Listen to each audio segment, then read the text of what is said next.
إعلان مهم. 重要提示 Important announcement. Message important. Важное объявление. Annuncio importante. يرجى من المتحدثين الكرام إلقاء بياناتهم بسرعة معقولة لضمان ترجمة فورية وافية وعالية الجودة. 为了帮助口译准确完整传递发言信息，请代表发言时语速不要过快。 Speakers are kindly reminded to deliver their statements at a reasonable pace to ensure complete and quality interpretation. Il est rappelé aux orateurs qu'ils doivent présenter leur déclaration à un rythme raisonnable afin de garantir une interprétation complète et de qualité. Напоминаем ораторам, что для того, чтобы устный перевод был полным и качественным, необходимо выступать в умеренном темпе. Se ruega a los oradores que pronuncien sus declaraciones a un ritmo razonable para garantizar una interpretación íntegra y de calidad.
Excellencies, distinguished colleagues, I hereby declare open the 14th meeting of the 60th session of the Human Rights Council. Excellencies, distinguished colleagues, we will continue with the interactive dialogue with Working Group on Enforced Disappearance. We now turn to the list of speakers. I give the floor to the distinguished representative of Norway on behalf of a group of countries.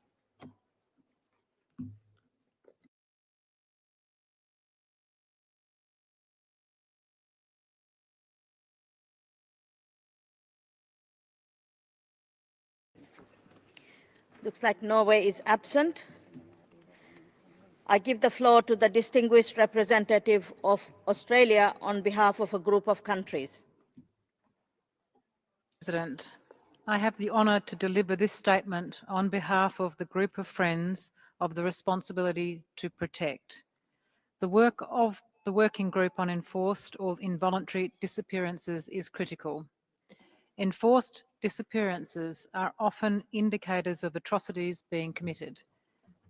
They may in themselves constitute crimes against humanity, and in some contexts can form part of war crimes or genocidal campaigns. Their legacy perpetuates grievances, cycles of impunity, and the erosion of social cohesion.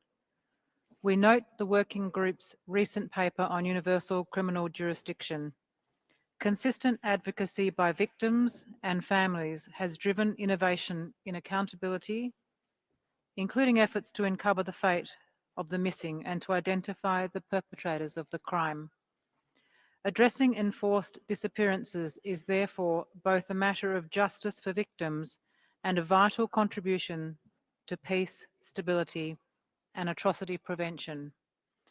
As we mark R2P's 20th anniversary, we reaffirm states' responsibility to prevent and respond to atrocity crimes, address their legacies, and act when such patterns emerge. We would welcome the working group's reflections on how states can better integrate lessons from past disappearances into early warning, prevention, and accountability. Thank you.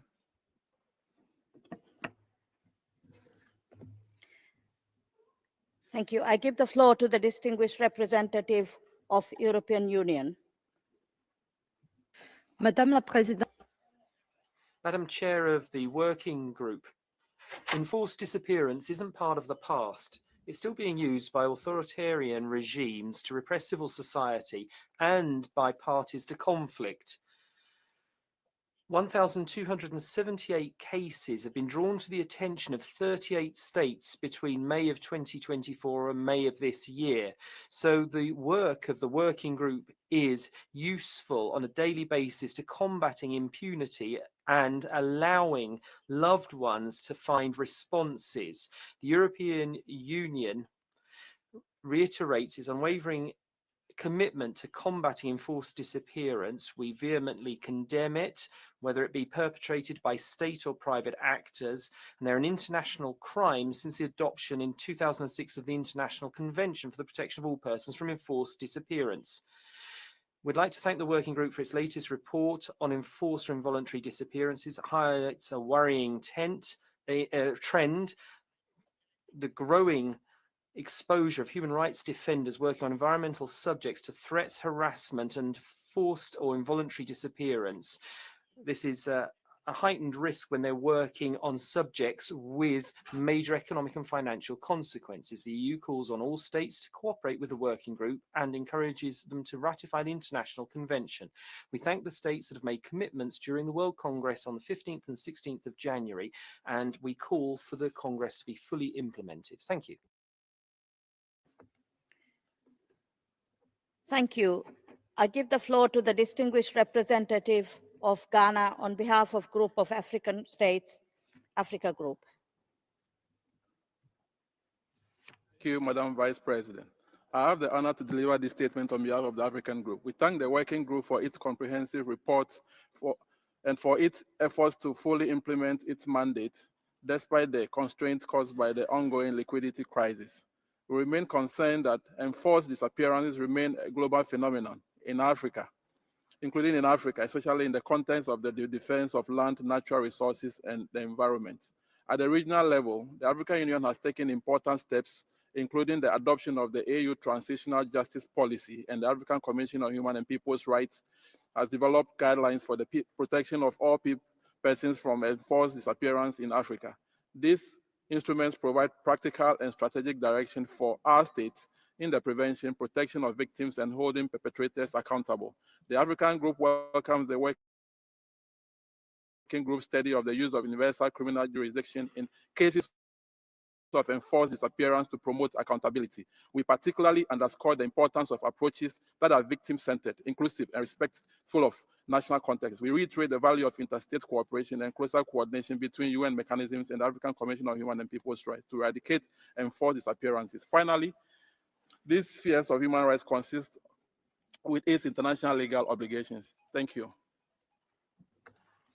Thank you. I give the floor to the distinguished representative of Ukraine on behalf of a group of countries. Thank you.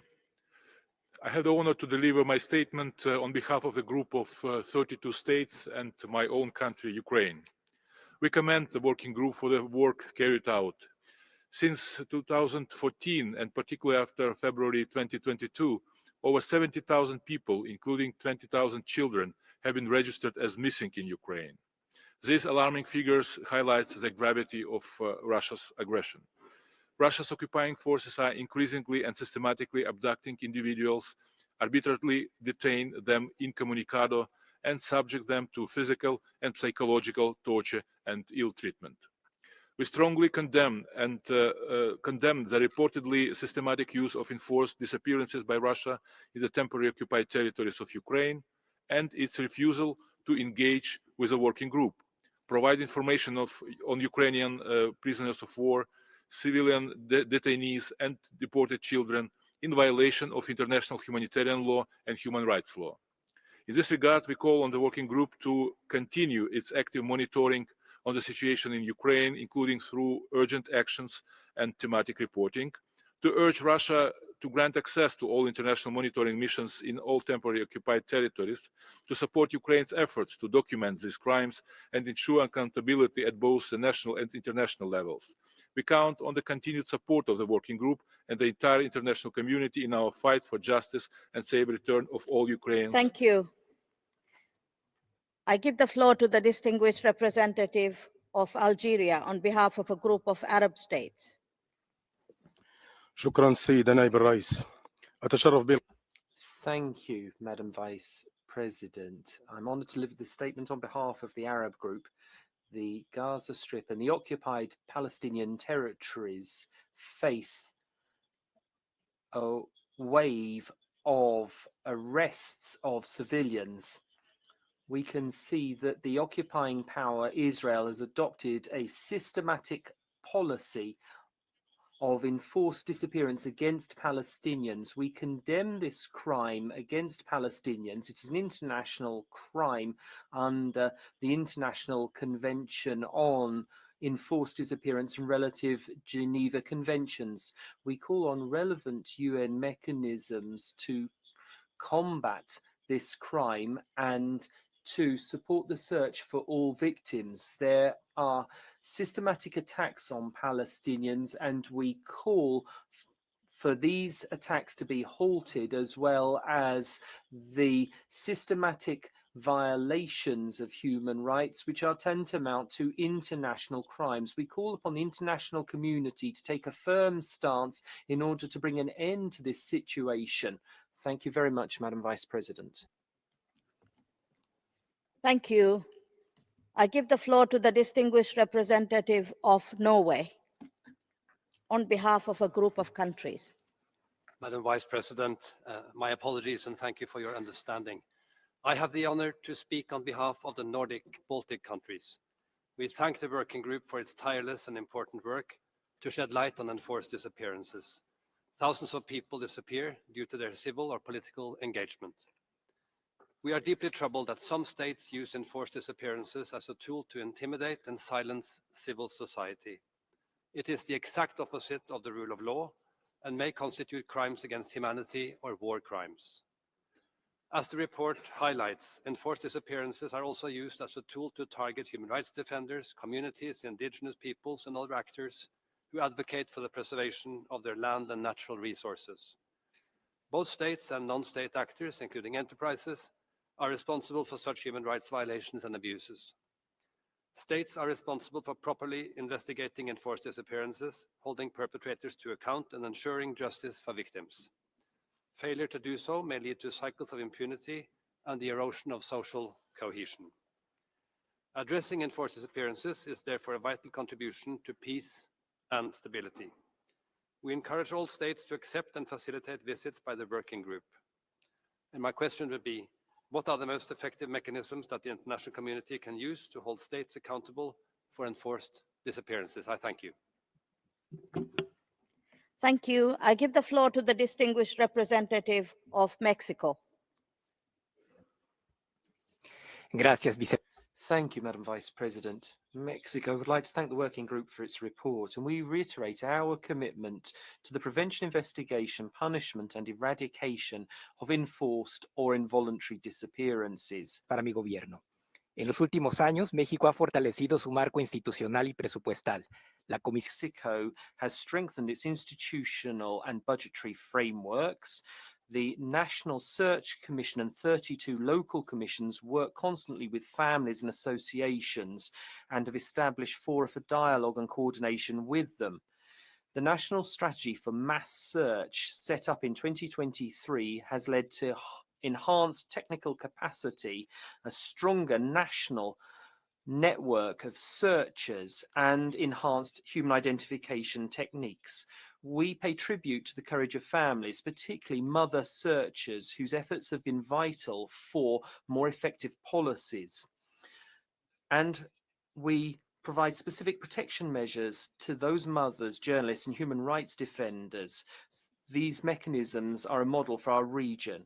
We are welcome to receive international cooperation. We'll continue to work with the working group and UN mechanisms, convinced that truth, justice and memory are foundations for the crime not to be repeated. Thank you. Thank you. I give the floor to the distinguished representative of United Republic of Tanzania. Thank you, Madam Vice President. We align ourselves with the statement delivered by Ghana on behalf of Africa Group. The United Republic of Tanzania has taken note of the report of the Working Group on Enforced or Involuntary Disappearances. We reaffirm our commitment to the protection of human rights, the rule of law, and democratic values. We note the reference of 2 outstanding cases and appreciate the Working Group's note that the majority of cases concerning Tanzania have already been clarified or closed. The remaining matters are under review by the relevant authorities, and update will be provided to the working group. Tanzania upholds freedom of expression and press freedom and continues to strengthen accountability through reforms in the media sector and constructive engagement with stakeholders. Allegations against the government of enforced disappearances or systematic violence against journalists, civil society, or political parties are unfounded, and as such, acts are neither tolerated nor condoned under Tanzanian law. Finally, we reaffirm our commitment to ensure that the forthcoming general elections in October 2025 are conducted in a free, fair, and peaceful manner, with mechanisms in place to guarantee the safety of and independence of journalists and all stakeholders. I thank you. Thank you. I give the floor to the distinguished representative of Burkina Faso. Merci, Madame la Thank you, Madam Vice President. My delegation would like to congratulate the working group for its high-quality report. In Burkina Faso, enforced disappearance is considered to be a serious crime, is punished under the criminal code, and can be subject to life in prison for perpetrating it. The National Human Rights Commission receives individual and collective complaints about allegations of enforced disappearances and conducts investigations into them. It can provide advice to victims and legal support. Also, an interministerial working group has been set up in order to facilitate investigation into human rights violations as part of our counter-terrorism operations. Furthermore, once the government receives information about enforced or involuntary disappearances, official investigations are launched by the competent authorities into them. Lastly, my government wishes the working group every success in its work. Thank you. Thank you. I give the floor to the distinguished representative of Afghanistan. Thank you, Vice President. We thank the working group for its report. Enforced disappearance continue to be pervasive at the hands of the Taliban. Women, human rights defenders, journalists, activists, members of ethnic and religious communities, and anyone perceived to threaten the Taliban's control are targeted. Hundreds of women, former security forces, and human rights activists are still unaccounted for. The low number of cases submitted to the working group do not reflect the true widespread and systematic nature of enforced disappearances in Afghanistan. Underreporting and the lack of documentation render these abuses invisible. An open letter from the civil society highlights that tens of thousands of enforced disappearances, along with other abuses, remain undocumented and unreported. The CEDA Committee's concluding observation on Afghanistan's fourth periodic report further emphasizes the enforced disappearance of women from public life as a part of the Taliban's systematic pattern of gender persecution. Afghanistan stresses that a core motive for continuing the investigation of Taliban's leader at the ICC is the pursuit of truth about the fate of victims of enforced disappearance, and stated in the recent report by UNHRC. Therefore, we call for an independent international accountability mechanism complementary to the Special Rapporteur's mandate. I thank you. Thank you. I give the floor to the distinguished representative of State of Palestine. Thank you. Israel, a genocidal power, has used every possible tool of warfare available to it, with the complicity of several member states, to dehumanize and destroy the Palestinian people. The ongoing genocide in Gaza is the latest and gravest chapter of Israel's settler colonial project. Thousands of Palestinians throughout Palestine, but particularly in Gaza, have been arbitrarily detained, forcibly disappeared, their names and locations withheld. Reports, videos, and testimonies reveal systematic torture, starvation, humiliation, sexual violence, and abuse in detention. Field executions have been documented, with bodies uncovered in mass graves, blindfolded, handcuffed, and executed in cold blood. These crimes are not isolated acts. They are deliberate and systematic. Torture and forced disappearances constitute war crimes and crimes against humanity. The gravest challenge facing the international system is impunity. Unless the double standards and racist application of international law end, we will continue to witness the repetition of atrocity crimes, including genocide. We call on the working group to employ the correct legal terminology when describing the situation. This is not merely a conflict or hostilities, it is genocide, as the COI has also concluded yesterday. We urge the group to give urgent priority to addressing the enforced disappearances of Palestinians. As for member states, we reiterate that the obligation now falls upon you to impose sanctions and arms embargo, and to ensure that all available measures of accountability are pursued without delay. Thank you. Thank you. I give the floor to the distinguished representative of Azerbaijan. Vice President, the need to clarify the fate and the whereabouts of close to 4,000 disappeared and missing Azerbaijani citizens remains a pressing humanitarian issue. Although hundreds of those who are reported missing were seen alive at the moment of their captivity, they then disappeared without a trace. Dozens of Azerbaijani detainees died or went missing even after being visited in custody by the ICRC. Azerbaijan continues to take all possible measures to bring clarity to the fate of the missing persons. Sharing information on the location of mass graves and mines in the formerly occupied territories of Azerbaijan would significantly facilitate the search for the missing persons. Since the end of the conflict, 28 mass graves have been discovered in the liberated territories of Azerbaijan. Mass graves shed light on the willful killing of many civilians and other persons protected under international humanitarian law. International humanitarian law imposes specific obligations with regard to the search for missing persons and the treatment of the dead, including by recovering and returning human remains and identifying, mapping, and preserving mass graves and other burial sites. States are also obliged to investigate and prosecute offenses related to missing persons. We call on the working group to pay close attention to the issues of disappeared Azerbaijani citizens. Thank you. Thank you. I give the floor to the distinguished representative of Bangladesh. Thank you, Madam Vice President. Madam Vice President, we thank the working group for the presentation of its report. The present interim government of Bangladesh, sworn in following the student-led mass uprising in August 2024, has put promotion and protection of human rights at the core of its agenda. As a demonstration of its commitment, the government has completed the accession to the Convention of Enforced and Involuntary Disappearance in the same month. This August 2025, Bangladesh has also ratified the OPCAT. Madam Vice President, Bangladesh is committed to establishing a fair and transparent domestic criminal justice system to hold the perpetrators accountable for enforced disappearance. The government formed a 5-member National Commission of Inquiry to investigate each case of enforced disappearance in the last 15 years. The Commission has already made substantial progress in collecting and gathering evidences on the cases of enforced and involuntary disappearances. Our delegation is pleased to note that the working group held several meetings with the Commission to share their experience.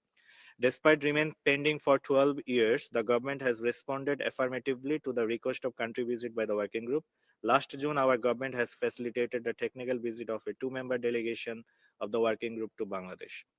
Finally, our delegation reiterated our cooperation with and support for the working group, and we shall continue to share necessary information with the group as available and appropriate. I thank you. Thank you. I give the floor to the distinguished representative of Croatia. Thank you, Madam Vice President. Croatia aligns itself with the EU statement. We thank the working group for the presented report. As presented, enforced disappearances remain a global phenomenon which requires effective measures to address and overcome its root causes. We thank the working group for all its work and for its engagement with the member states, including my own country, Croatia, in the past. For 30 years, Croatia is trying to resolve the issue of missing persons stemming from the homeland war as our national and international priority. At the international level, we highly value our membership, current co-chairmanship, and the cooperation within the Global Alliance for the Missing. At the national level, Croatian Ministry of War Veterans continues gathering information about possible places of hidden mass and individual graves, improving the model for discovering the location and identifying the remains, and strengthening the interdepartmental cooperation. Starting from the right of every family to know the truth about the fate of their loved ones and following a sense of morality and justice, Croatia remains dedicated to finding the remaining 1,744 persons disappeared and killed during the homeland war. We underline once again the importance of enabling access to the archives and disclosing the relevant information by the states which possess them. We would like to ask the working group what more could be done in order to strengthen bilateral and regional cooperation on this matter. I thank you. Thank you. I give the floor to the distinguished representative of Costa Rica. Gracias, Thank you, Madam Vice President. Costa Rica thanks the working group for its report. It underscores the importance of punishing enforced disappearance and at the same time strengthening preventive action in order to tackle this serious violation of human rights. In 2024, our country honored a historic debt by enacting a law which incorporates into the criminal code a stand-alone offence of enforced disappearance. This means to say that enforced disappearance will not be integrated into other offences, but it is a standalone crime with proportionate sentences to its seriousness.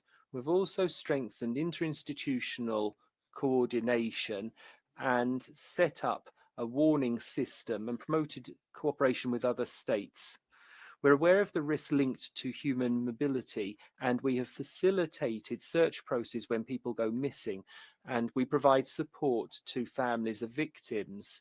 Costa Rica will continue to have a constructive dialogue with the working group, and we will use your guidance wisely. We believe that international cooperation is vital for preventing enforced disappearance and searching all those who have gone missing. Thank you very much.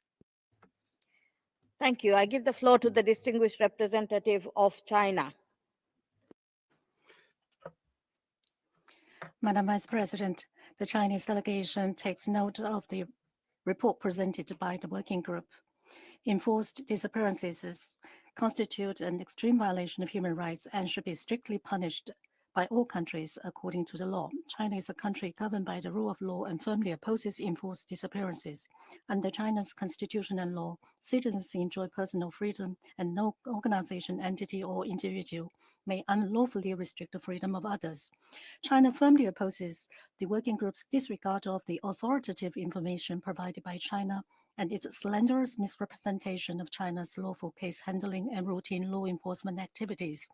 The cases mentioned by the working group are lies peddled by anti-China forces overseas and hold no sway in China. The so-called cross-border repression is a typical example of such lies. fabricated by ill-intentioned forces seeking to smear and attack China's normal law enforcement and judicial cooperation. China conducts with other countries such cooperation in strict accordance with law, fully respect their law and judicial sovereignty, and ensure the lawful rights and interests of persons involved. China urges the working group to adhere to the purposes and principles of the UN Charter, respect basic facts, and act impartially and objectively in strict accordance with the mandate given by the Council and the Code of Conduct for Special Procedures. Thank you, Madam Vice President. Thank you. I give the floor to the distinguished representative of El Salvador. Gracias. Thank you, Madam Vice President. El Salvador has taken note of the reports presented, and we appreciate this opportunity for a dialogue.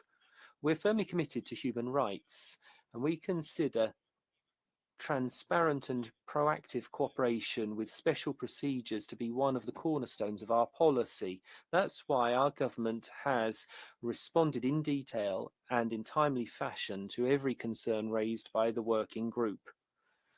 We appreciate the value of technical assistance and cooperation, but for our institutions to conduct serious, effective and impartial investigations, we've repeatedly asked for the working group to provide us with the latest information regarding cases registered, including their personal data and the names of family members. This information is vital for strengthening search operations and to provide the necessary support to families.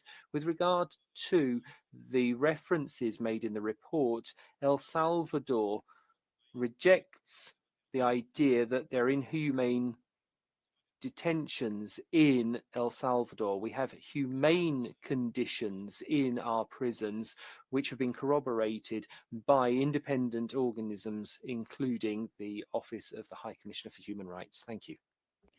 Thank you. I give the floor to the distinguished representative of Iraq. Thank you, Madam Vice President. We have taken due note of the report of the working group on enforced or involuntary disappearances. The government of my country has inherited the cases referenced in your report by the bygone regime before 2003 as a result of the wanton wars launched by this regime, in addition to the atrocious crimes against the Iraqi people as suppressing the popular uprising and the many genocidal crimes that led to large numbers of mass graves and a large number of enforced disappeared have not been disclosed yet. The government is finalizing the Unified National Register on missing persons. We reaffirm our commitment to supporting the mandate of the working group to reveal the fate of the enforceably disappeared persons and to seriously address all the communications submitted. Our question to the working group is, what are the optimal methods that must be adopted by the government of Iraq to reveal the fate of those cases under similar circumstances? Thank you. Thank you. I give the floor to the distinguished representative of Rwanda.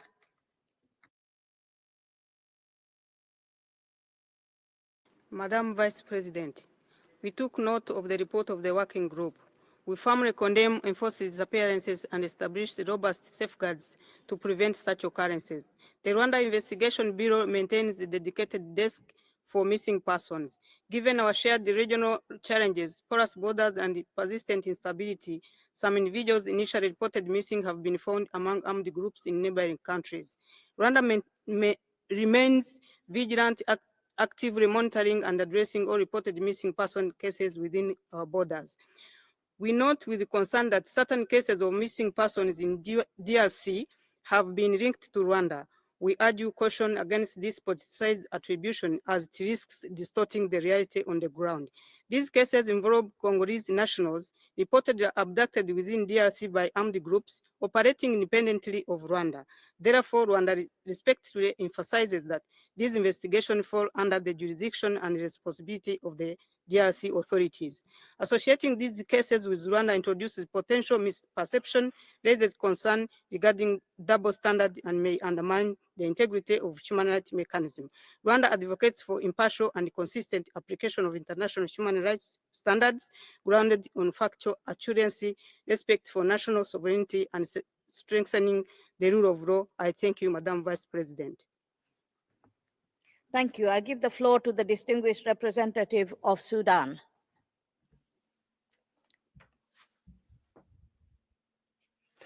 Thank you, Madam Vice President. We highly value the report of the working group on the enforced disappearances. We support the efforts to stem this phenomenon. We believe that strengthening human rights, particularly the right to freedom, is well established in our values. Sudan has ratified the International Convention on the Protection of All Persons from Enforced Disappearances in 2022. The Constitution, in its Article 42, establishes this right. Madam Vice President, however, the war by the rebellious militias in 2023, including enforced disappearances, rape, and disposition of properties, as well as the different cases of violations of human rights, violates the international law and other international instruments. We therefore call the international community to condemn these practices. There are tens of thousands of families that are suffering from unknowing the fate of their missing persons. We need the support of the member states to prevent these cases from happening in the future. Thank you. Thank you. I give the floor to the distinguished representative of Bolivarian Republic of Venezuela. Thank you, Vice President. The Constitution of Venezuela establishes that personal liberty is inviolable. Therefore, no person can be arrested or detained except under a judicial warrant, except in the case of being caught in the act. Our Constitution prohibits any civil or military authority, even in a state of emergency, to practice, permit, or allow enforced disappearance of persons. The Criminal Code provides for severe sanctions for those who commit this grave crime. Therefore, Venezuela rejects the claims and allegations of the working group, echoing information which seeks only to promote negative, politically motivated narratives and opinions against our country. These sources, information should financed by the same sources that are deploying submarines off the coast of Venezuela and threatening peace in our region. We urge the working group to correct those practices, to develop their work as per the Code of Conduct, working on the basis of constructive dialogue and cooperation with states, and true to the principles of objectivity, impartiality, non-selectivity, with respect for sovereignty and non-interference in internal affairs. Finally, Venezuela reaffirms its willingness to continue cooperating with the special procedures to direct their actions in strict compliance with the UN Charter and the Code of Conduct in directing and regulating its work. Thank you. Thank you. I give the floor to the distinguished representative of Armenia. Madam Vice President, Armenia recognizes the essential role of mandate in addressing the sufferings caused by enforced disappearance, promoting truth and accountability for victims and their families. We underscore the importance of strengthening this mandate and ensuring effective prevention and eradication of all enforced disappearance worldwide.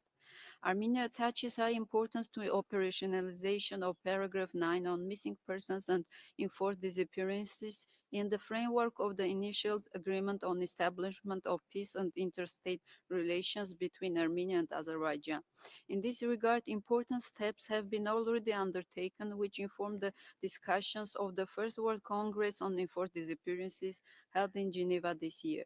During the Congress, Armenia pledged to further strengthen victims' support, create a national register of disappeared persons, and enhance regional and international cooperation. Armenia remains steadfast in its commitment to international cooperation, to honoring the memories of disappeared and provide justice to the families of disappeared. Thank you. Thank you. I give the floor to the distinguished representative of Colombia. Thank you, Vice President. Let me take this opportunity to thank the working group for its report and inform the group, the Human Rights Council and all its observers and the international community as a whole, that yesterday the Special Commission for Peace issued its first guilty verdict for crimes committed during the armed conflict in Colombia, in line with the purposes of truth, justice, reparation, and non-repetition established in the peace accords in our country in 2016. Back then, the verdict concerned 6 members of the former guerrilla group of the FARC, each of which was found guilty of grave deprivations of liberty, killing, and enforced disappearance, in addition to other grave crimes, and convicted to 8 years of symbolic sentence regarding the truth, justice, search for persons, and comprehensive actions against anti-personnel mines. The verdict contains 130 charges regarding accountability of perpetrators and calling for the implementation of specific activities by state authorities to ensure compliance with obligations for persons who've been found guilty and to provide reparation to the victims. There is hope for Colombia and for the world. Thank you. I give the floor to the distinguished representative of Benin. Merci. Thank you, Madam President. Benin thanks the working group for its report, and we congratulate for the results achieved thus far in implementing its mandate. Benin notes with interest the thematic study by the group on enforced disappeared in the context of the protection of lands, natural resources, and the environment, which constitutes a legitimate concern when it comes to the heightened risk of environmental pollution throughout the world. In some regions of Africa, entire communities find themselves forced to leave their lands due to pollution, soil contamination, contamination of water and air by chemical products or toxic waste, often coming from industrial activities or illegal imports. As a state party to the International Convention for the Protection of All Persons Against Enforced Disappearance since 2017, Benin will have an opportunity to introduce its initial report to the Committee on Enforced Disappearance next September, on the 23rd, 24th September, confirming its unswerving commitment to cooperating with the treaty bodies and mechanisms of the United Nations. In conclusion, my country reiterates its support to the working group and wishes every success in pursuing its mandate. Thank you. Thank you. I give the floor to the distinguished representative of Indonesia. Madam Vice President, Indonesia supports global efforts to end enforced disappearances and remains committed to preventing such practices through a strengthened legal framework and continuous capacity building for law enforcement. Our commitment is also reflected through the enactment of a new criminal code, which further aligns our national legislation with international human rights standards. We wish to emphasize that the government guarantees the protection of human rights defenders in line with the Constitution and national laws. Domestic institutions are in place to uphold these protections. The National Commission on Human Rights and the Witness and Victim Protection Agency play an important role in ensuring the protection of individuals and groups who promote human rights. We therefore reject the unsubstantiated allegations made in the working group's report about our country, which are clearly over-exaggerated and rely solely on a single unverified source. We also regret that the working group disproportionately targets the Global South while overlooking the alarming reprisals, intimidation, and arbitrary detention faced by human rights defenders in the Global North. Our law on human rights course criminalizes gross human rights violations, including enforced disappearances, and provides a legal framework for their investigation and prosecution. The government also formally acknowledged past cases related to enforced disappearances and has provided non-judicial measures aimed at rehabilitation and reconciliation for victims and their families toward accountability and restorative justice. Thank you. Thank you. I give the floor to the distinguished representative of Belarus. Thank you, Madam Vice President. We take note of the report of the working group. In Belarus, abduction of people followed by their disappearance is defined as a crime against human security and is criminalized in the criminal code. The law enforcement devotes priority attention to investigating such allegations. We categorically reject the baseless statement by the working group with respect to the situation with violent disappearance in Belarus and caution against the practice of sending requests to states without due verification of the sources of such and content of such information. Outrageous accusations against Belarus of apparently instrumentalizing migration is a lie. The situation on the border with our EU is due to the EU's unwillingness to cooperate, which they've substituted.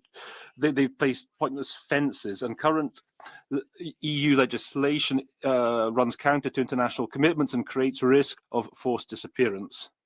An analysis of the group reports highlight a troubling trend of conveying politically motivated allegations that are unrelated to the group's mandate. And this is a source of major concern when it comes to complying with the requirements for objectivity of international experts. We urge the group to abide by the code's principles of work and display due care and attention in their work. Thank you. I give the floor to the distinguished representative of Gambia. Mr. President, the Gambia thanks the working group for its comprehensive report, and we align ourselves with the statement delivered by the African group. We take note of the need to strengthen prevention, protection, and support the victims and their families to advance truth and accountability as a guarantee of non-recurrence. The Gambia has actively engaged these teams in our transitional justice programming. In this regard, the Gambia submitted and had its initial state report reviewed by the Committee on Enforced Disappearance in March 2025. We welcome the constructive engagement and recommendations made by the committee and are committed to translating them into action. Through the work of the Truth, Reconciliation and Reparations Commission and the National Human Rights Commission, we have also strengthened legal safeguards against arbitrary detention and disappearance and memorialization for victims. In addition, the Gambia, in cooperation with ECOWAS, is in the process of establishing a special accountability mechanism, which is set to play a central role in ensuring accountability for past violations and providing much-needed closure for victims and their families. Thank you. Thank you. I give the floor to the distinguished representative of Thailand. Madam Vice President, Thailand thanks the working group for the report and reiterates our support for its mandate. We are also pleased to host the working group meeting in Bangkok this year. We share the working group's view that strengthening the legal infrastructure is essential to protect all persons from enforced disappearance, to ensure prompt search and investigation, and to provide support and redress the victims and their families. We also echo the working group's concern over the large number of enforced disappearances in armed conflict. This reminds us of the pressing obligations of states to search for the missing, investigate and establish unreported deaths, and keep reliable records, including combatants disappeared during the conflict, and communicate this information without delay to their families. These obligations also anchored in ICPPED, particularly Article 24, on the right of the families of disappeared combatants to know the truth about their loved ones' fate. These measures are fundamental to safeguarding dignity, respect, and accountability. On our part, the 2023 Act on Prevention and Suppression of Torture and Enforced Disappearance has been strengthened, particularly through the establishment of the Fund for Family Victims, rehabilitation measures, and guidelines to promote understanding of the Act. I thank you. Thank you. I give the floor to the distinguished representative of Egypt. Shukran. Thank you, Madam Vice President. Egypt welcomes the working group and takes note of its report submitted to the Council. We wish to emphasize the importance of the working group's mandate and role, and we welcome the meeting held between representatives from the Egyptian government and the working group at the end of January 2025, which confirms the Egyptian government's commitment to constructive interaction and enhanced communication with the working group. The government of Egypt reiterates its commitment to constructive and serious cooperation with the working group and provides it with responses to communications. We would like here to highlight that there are instances of misuse of the working group's mandate by some parties for political purposes, by pushing unfounded allegations of disappearances, which have been proven to be either of individuals who have never been arrested or others who have been detained pending criminal proceedings and are currently on trial. The purpose of such misuse is to inflate the working group's list of cases concerning Egypt. We call on the working group to continue to verify the credibility of the allegations they receive and their consistency with the mandate, and we encourage the working group to continue to review pending cases that have been pending for a long time and for which updated information is unavailable. We look forward to continuing constructive interaction and dialogue with the working group within the framework of its mandate. Thank you, Vice President. To the distinguished representative of Turkey.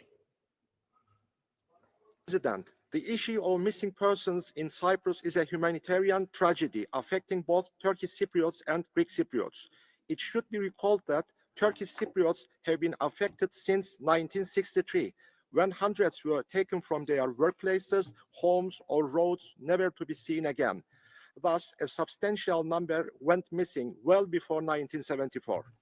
With regard to the Committee on Missing Persons, CMP, concrete investigations and responses have regrettably remained insufficient. On the report before us, the assertion that the buffer zone is under the jurisdiction of the Greek Cypriot side is inaccurate and should be corrected. Allegations in the report concerning the CMP's effectiveness and related investigations are inconsistent with the record. Turkish Cypriot authorities have provided archival information to support the CMP, facilitated excavations in both civilian and military areas, and established a missing persons unit, which also addresses Greek Cypriot cases. It must be underlined that the relevant parties are the two sides on the island. Recommendations should therefore be directed accordingly. Thank you very much. Thank you. I give the floor to the distinguished representative of Japan. Thank you, Madam Vice President. Enforced disappearance is a universal and grave human rights issue that occurs all around the world. Japan expresses its sincere respect to the Working Group on Enforced or Involuntary Disappearances, WGID, for its continued engagement to resolve this issue. The abduction of Japanese nationals by the DPRK is a serious issue, as it affects our national sovereignty and the lives and safety of our people. The families of victims of the abductions are now well advanced in age, making this a time-sensitive humanitarian issue that cannot be ignored. When we consider the tremendous suffering that the victims and their families have endured over the years, there is no time to waste. The DPRK, however, has not provided any substantive response to the request from the working group to clarify the whereabouts of the Japanese abductees, which is extremely regrettable. Japan strongly urges North Korea to immediately return all abductees. With a view to realizing the abductees' immediate return, we will continue to maintain close communication with the WGIG. In addition to Japan's own efforts, the understanding and the cooperation of the international community are indispensable to resolve the abduction issue. I thank you, Madam Vice President. Thank you. I give the floor to the distinguished representative of People's Republic of Korea. Thank you, Madam Vice President. Our delegation categorically rejects the statistical data-related complaints identified in the reports of the Enforced Disappearances Working Group and allegations by Japan, labeling it as a politically motivated propaganda based on unfounded fabrications. As we have already made clear, the statistical data in the report are consistently fabricated by hostile forces who fundamentally reject our system. Most of the complaints rely on unverified and unconfirmed testimonies and speculation, and even the names of the missing persons are not accurately recorded. This is a clearly deliberate act of political provocation by hostile forces aimed at tarnishing our nation, dignified imaging and misleading international perception of us. We strongly urge the working group to conduct its work in a fair and objective manner, and Japan to take concrete measures to hold state responsibility through sincere apology and legal reparation for heinous war crime against humanity. Thank you. Thank you. I give the floor to the distinguished representative of France. Merci, Madame la Vice. Thank you, Vice President. France reiterates that enforced disappearance is a grave violation of human rights and can, in some cases, constitute a crime against humanity. It continues to be used by authoritarian regimes to suppress civil society and human rights defenders, including those committed to environmental issues, as well as by belligerents in situations of conflict, as Ukraine has just recalled in the case of the Russian aggression. Between May 2024 and May 2025, the group brought to the attention of states 1,278 cases and elucidated 233. These figures illustrate the importance, the tangible importance of his work to the victims of enforced or involuntary disappearance and their loved ones. France reaffirms its unswerving commitment to combating these practices in the quest for truth, justice, and reparation for the victims and their families. An illustration of this commitment and of its support to the work of the working group, France contributed to the thematic study of the working group on recourse to universal criminal jurisdiction in the case of enforced disappearance. Following the First World Congress on Enforced Disappearance in January 2025, we encourage all actors to maintain the impetus launched back then in implementing phase 2 of the action plan developed by the Initiative for the Convention Against Enforced Disappearance. Thank you. Thank you. I give the floor to the distinguished representative of Ghana. Madam Vice President, Ghana aligns with the African Group statements and thanks the Working Group for its report. We share the profound concern over the nearly 50,000 unresolved global cases of enforced or involuntary disappearance.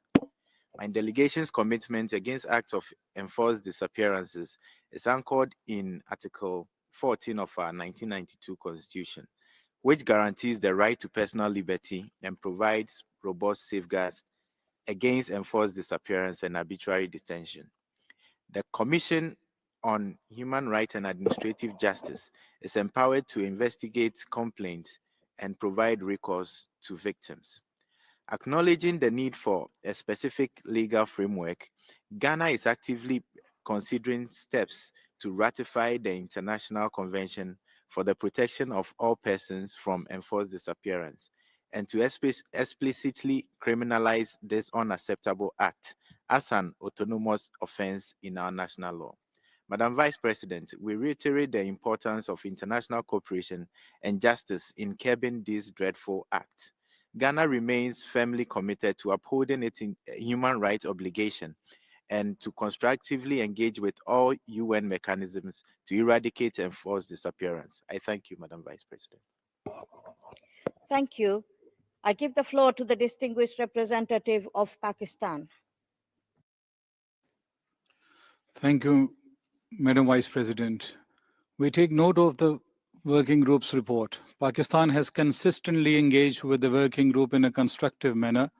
Our constitution clearly stipulates that no one shall be deprived of liberty save in accordance with the law. The National Commission of Inquiry on Enforced Disappearances provides a legal platform for families of alleged disappeared persons to submit complaints. The Commission holds full authority to summon law enforcement officials and continues to collaborate with the working group on outstanding matters. In addition, the superior judiciary is fully empowered to address enforced disappearances with support from independent media and a vibrant civil society. It is important to note that many reported cases include voluntary disappearances, false allegations, or preventive retentions under domestic law.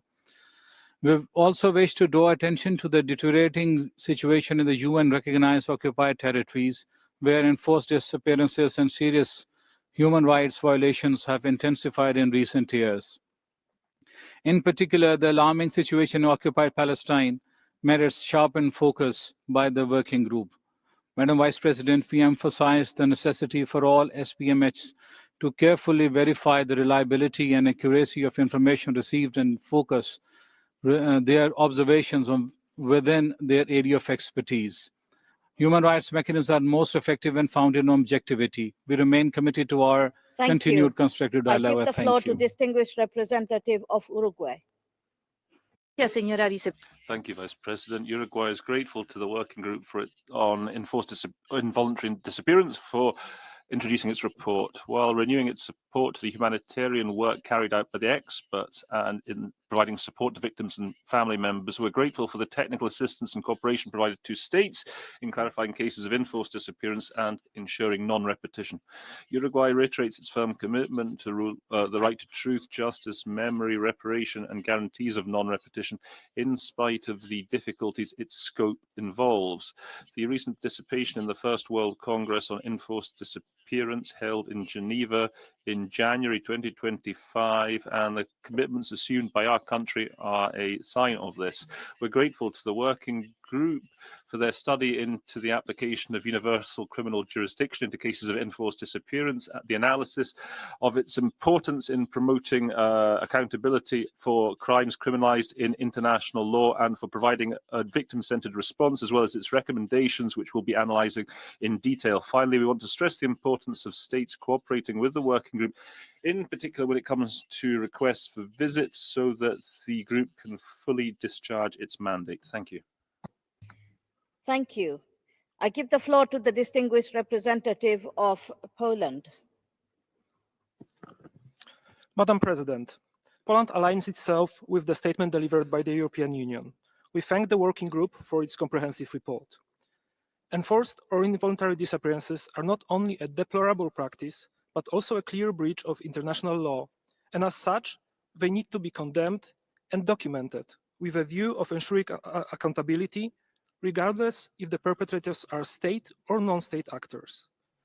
The regular reports of the working groups are an important element of the fight against impunity, providing us with crucial information about the scale of this practice, methods used, and most importantly, the victims. The systematic use of enforced disappearances by the Russian Federation in the illegally occupied territories of Ukraine, along with arbitrary detention, ill-treatment, and torture, deserves a particularly strong condemnation. We find this deliberate practice a blatant violation of human rights of the persons subjected to this attack against civilians and the horrific mistreatment of their families. Madam President, Poland calls on all states to cooperate with the working group and to support every effort to ensure accountability for these international crimes. I thank you.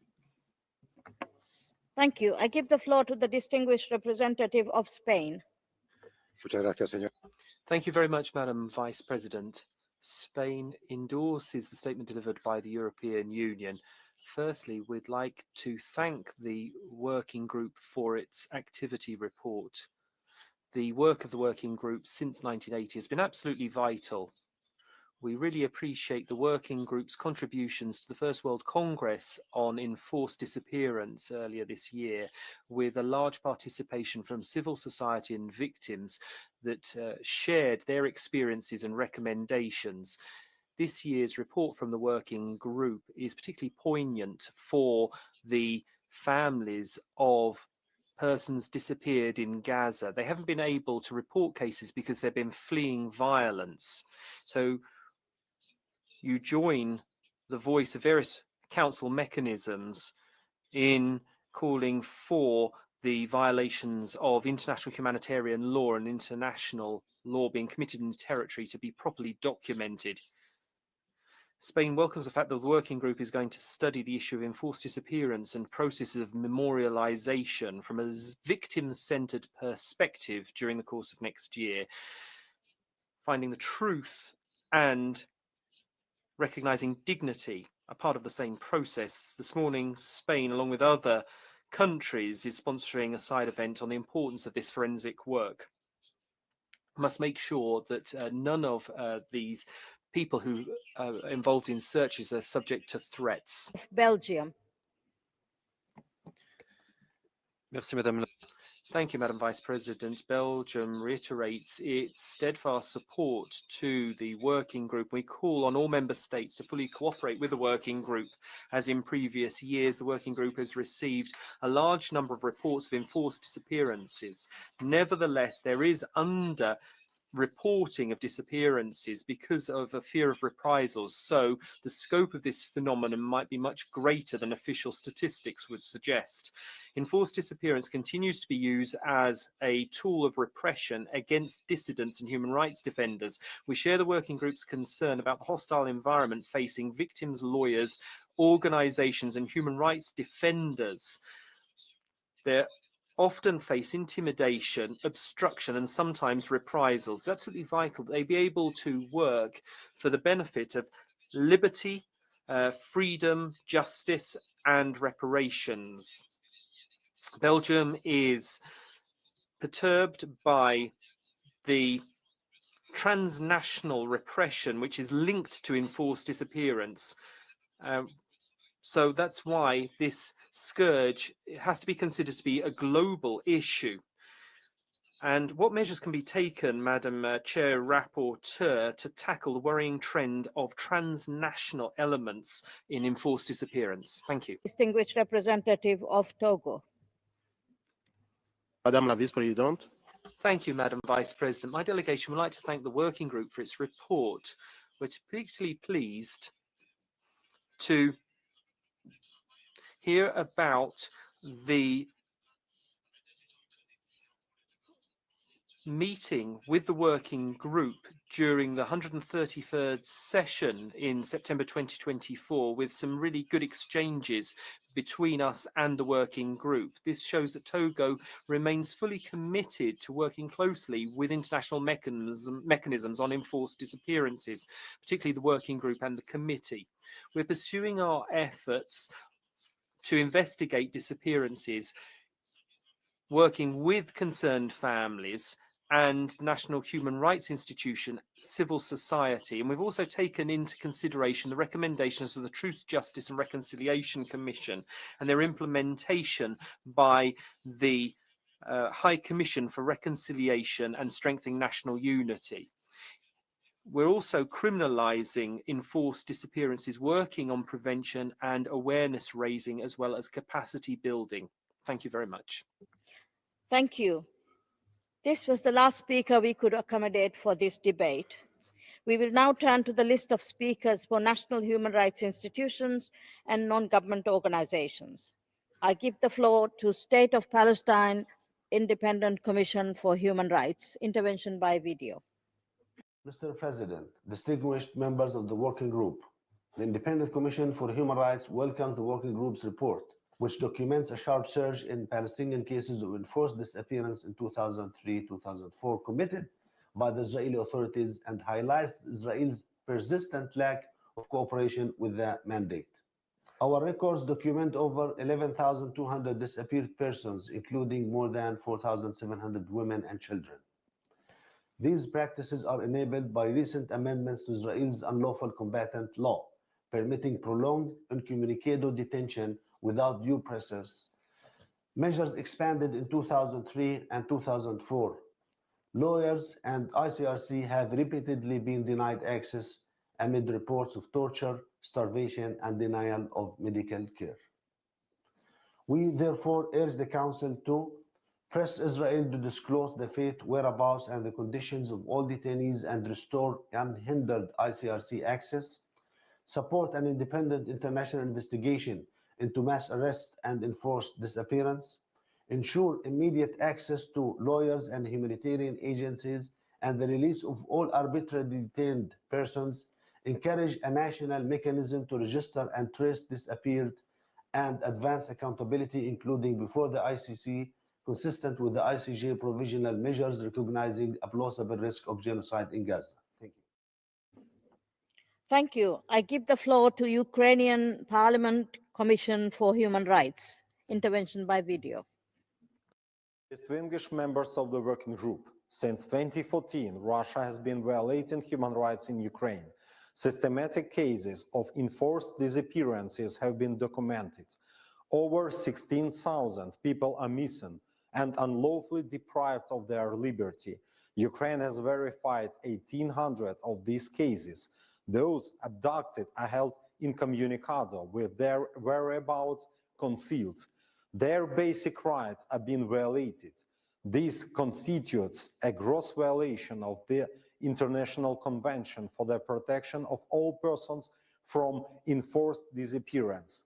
I urge the working group to insist that Russia investigate the enforced disappearances and report the results, develop clear mechanisms to obtain information on unlawfully detained Ukrainians, to ensure access for international monitors and the ICRC to all places of detention, established a dedicated working group for this purpose, to promote the application of the principle of universal jurisdiction and the effective investigation of war crimes, to document Russia's IHL violations, highlight legal gaps in recommendations, and mobilize global pressure to free civilians. Thank you for your attention.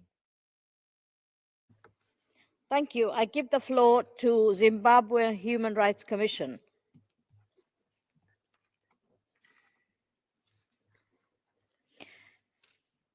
I give the floor to Colombia Defensoría del Pueblo by video.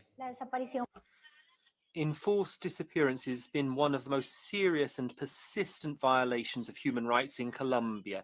Search is undertaken primarily by women, as is recognized by the 2024 law on women searchers. During their tireless efforts, they face stigma, poverty, health problems, re-victimization, and impunity. The state must guarantee that their rights be effective and acknowledge their role as peace builders and human rights defenders. That's why the Ombudsman's Office of Colombia has designed and implemented a holistic roadmap for guiding and supporting the families of disappeared persons in order to provide them with clear and timely information about their rights and how to access justice. In Colombia, investigating and social protests have changed lives. The case of Omaira Montoya and the White Carnations March in 1983 were the start of the fight which paved the way for disappearance to be criminalized. The Victim Reparation Act and the creation of the holistic system for peace. Today, we honor the memory of women like Fabiola Lalinde and Yanette Bautista, whose struggle led to the criminalization of this offense, the establishment of the Commission for Searching for Disappeared Persons, the genetic database, and the Unit for Searching for Disappeared Persons. Thank you. Thank you. I give the floor to Ethiopian Human Rights Commission by video. Distinguished President, members of the Human Rights Council, and working group members. The Ethiopian Human Rights Commission takes note of the report of the working group detailing its activities over the last year. We continue to investigate, document, and report serious human rights violations, including incidents of enforced disappearance, armed conflict, violence, and insecurity in some parts of Ethiopia have made people vulnerable to violations. We welcome the adoption of a comprehensive national transitional justice policy aimed at accountability, ascertaining the truth, redress for victims, reconciliation, and healing. The Ethiopian Human Rights Commission supports measures aimed at ensuring accountability for grave human rights violations, particularly for crimes of enforced disappearance. Both the Ethiopian Constitution and the Criminal Code do not explicitly define or criminalize enforced disappearance as a distinct offense. The absence of a specific provision limits the ability to guarantee comprehensive legal protection and accountability. The Ethiopian Human Rights Commission recommends the ratification of the International Convention for the protection of all persons from enforced disappearance. I thank you. Thank you. I now give the floor to the joint statement by families of victims of involuntary disappearance. Honorable Chair, I speak on behalf of 18 organizations. Enforced disappearance remains to be a very urgent issue in the Philippines. The families of victims of involuntary disappearance has on record 54 cases under the current administration of Ferdinand Marcos Jr. More than a decade since the enactment of the Anti-Enforced Disappearance Act, implementation remains grossly inadequate. Families continue to experience obstruction, harassment, and denial of information in their search for truth and justice. The state does not investigate cases with the extraordinary diligence mandated by law. Perpetrators remain shielded and the disappeared remain unaccounted for. Cases under Marcos Jr. are mostly directed towards activists such as indigenous rights defenders Dexter Capuyan and Bazu de Jesus in April 2023 and James Asmines and Felix Salaveria Jr. in August 2024. Despite mounting cases, there is no acknowledgement from the head of state. Legal victories such as the granting of the writs of amparo and habeas data have provided some recognition of risk, but have not yet delivered accountability or led to the surfacing of the disappeared. Justice, therefore, remains elusive. We urge the Council to call on the Philippine government to ensure full and effective implementation of the Anti-Enforced Disappearance Act, ratify the International Convention for the Protection of All Persons from Enforced Disappearance, guarantee protection, support, and meaningful participation of victims' families in all processes, and end impunity by holding state agents accountable and ensuring justice to truth, justice, and reparation. Families should not have to wait decades for answers. Thank you. Thank you. I give the floor to World Jewish Congress by video. Mr. President, I speak on behalf of the World Jewish Congress. My name is Eli David, and I'm the older brother of the 24 years old Eviatar David, who was kidnapped by the vicious organization Hamas on October the 7th, 2023, from the Nova Music Festival. Last month, Hamas published another video of my younger brother being emaciated, a human skeleton buried alive in the tunnels of Gaza. Eviatar was barely able to move, barely able to speak, because Hamas brought him to a near-death situation because of malnutrition. Hamas used my brother as a tool in their twisted and cruel propaganda, and he may die only because of that. The Red Cross has told us countless times that they can't do anything to reach the hostages because Hamas wouldn't allow it to happen. Right now, all the free world must unite to make sure that the humanitarian aid flows into Gaza will reach the hostages as well. Right now, the free world must make sure that the living hostages in Gaza will survive negotiations until we'll have a resolution. Thank you for listening on this matter. Thank you. I give the floor to Peace Brigades International in person. Señor Vicepresidente. Madam Vice President, Yanette Bautista, Colombian defender and women's searcher, passed away on the 1st of September. We honor her struggle and legacy, including the 2024 law on women's searchers, recognizing the vital role that women play in searching for disappeared persons and the violence that they face. In her memory, we urge that the law be fully implemented, and we call on states to declare the 23rd of October as the International Day of Women's Searchers. We reiterate the need to clarify the disappearance of Afro-descendant leaders Edison Valencia and Abencio Caicedo, which occurred in the Uromangi River in 2021. Mexico has over 125,000 disappeared persons, which has triggered Article 24 of the Convention. One of the cases, that of Edmundo Reyes and Gabriel Cruz. 3 years on from the order handed down by the Special Search Commission, there's been no progress in finding them. In Kenya, we reiterate the working group's calls on the government to ensure justice and accountability for victims of disappearances in the context of peaceful protests. We're worried about the trends in Nicaragua against political opponents. At least 35 are still disappeared, and others have been brought forward after having passed away. We call on the group and states to continue to call for information, and this is despite the fact that Nicaraguan state has failed to cooperate as yet. We urge all states to allow for country visits from the working group. Thank you. Of Jewish lawyers and jurists by video. My name is Liran Berman.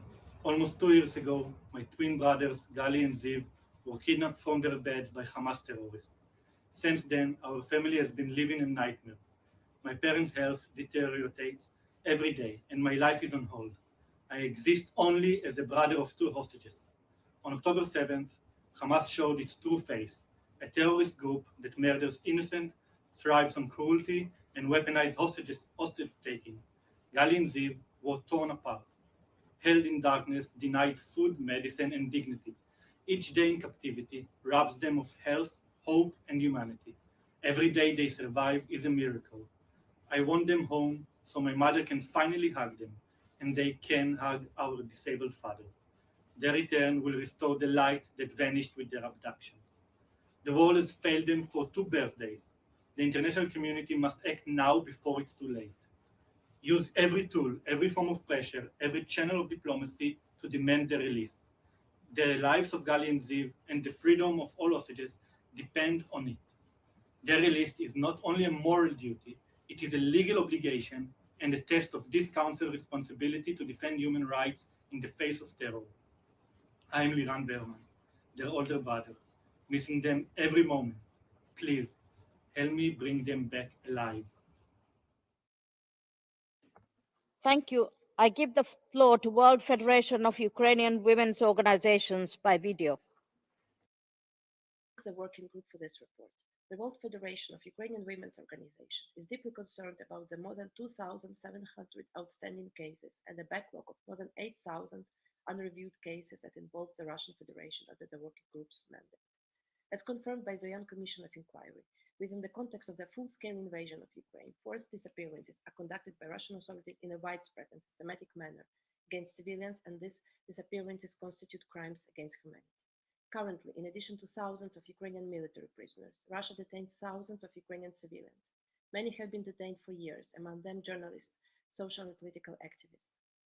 The accounts of survivors and cases of death in custody, such as the tragic case of Ukrainian journalist Victoria Roshchina, have revealed the most brutal practices of torture and sexual violence inflicted on both male and female victims. The practice of forced disappearances and arbitrary detention of civilians is in grave violation of international law. It is torture, ill treatment, re-education, and unlawful transfer of Ukrainian civilians into the territory of the Russian Federation. And it must stop. The lack of cooperation by the Russian Federation undermines the working group's mission to assist families in determining the fate of their disappeared family members. We urge that efforts to ensure communication with Russian authorities intensify, to ensure visits to occupied territories and places of detention, to obtain information on the whereabouts of those forcibly disappeared, and to secure the immediate release of Ukrainian civilians unlawfully detained. Thank you.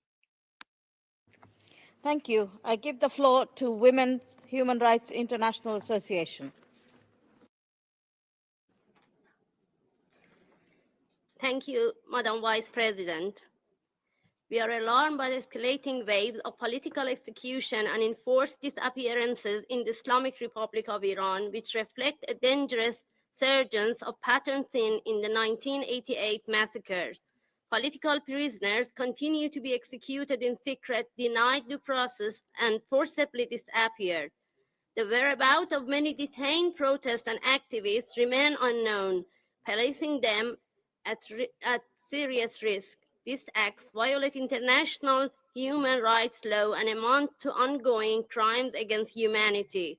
The recent Fox News editorial titled "Why the 1988 Execution Should Be Repeated" openly praised mass killing and incited violence against current detainees.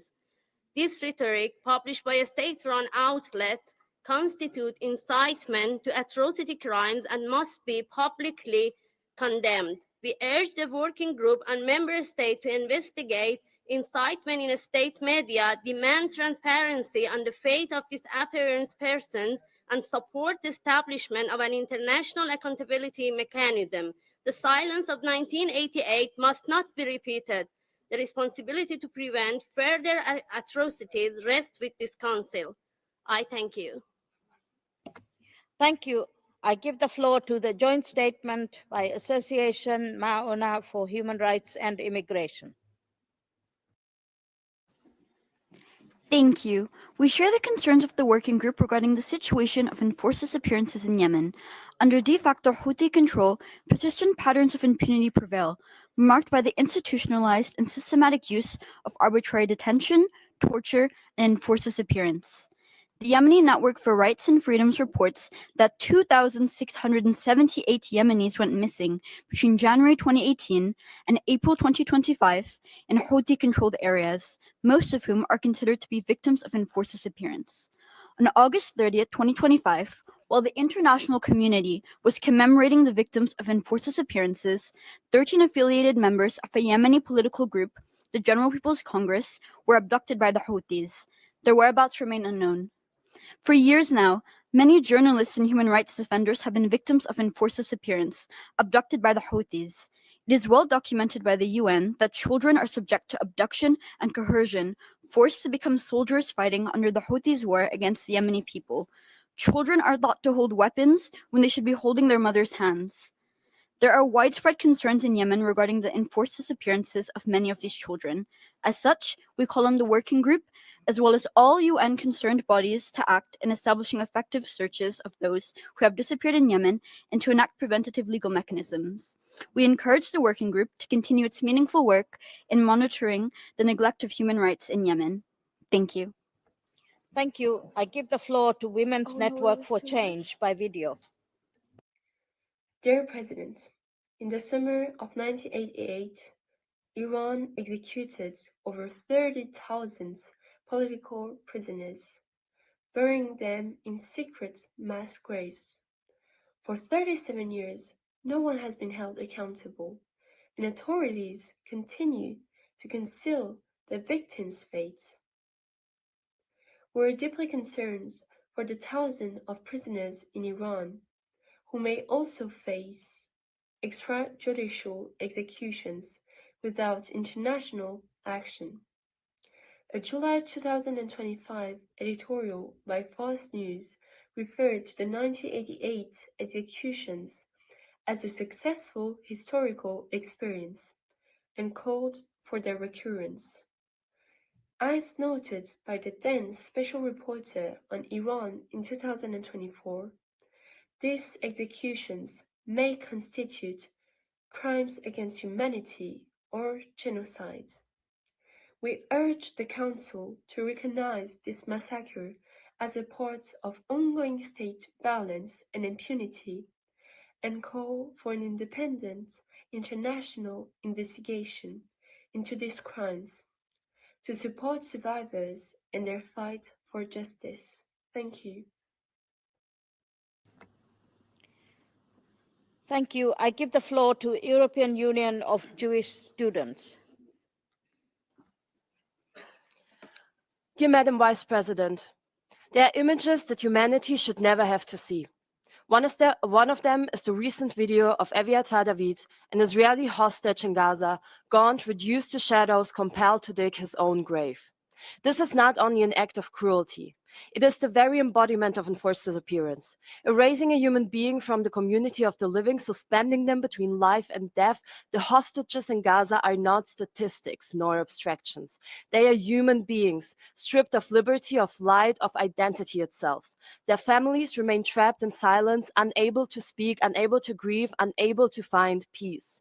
We therefore draw your urgent attention to the cause of the hostages abducted from Israel on October 7, 2023, and still held captive by Hamas in Gaza today. The mandate of this working group is clear. Enforced disappearances is the deprivation of liberty and the concealment of fate. By this definition, the hostages' suffering is not only a humanitarian tragedy. It is a violation of international law.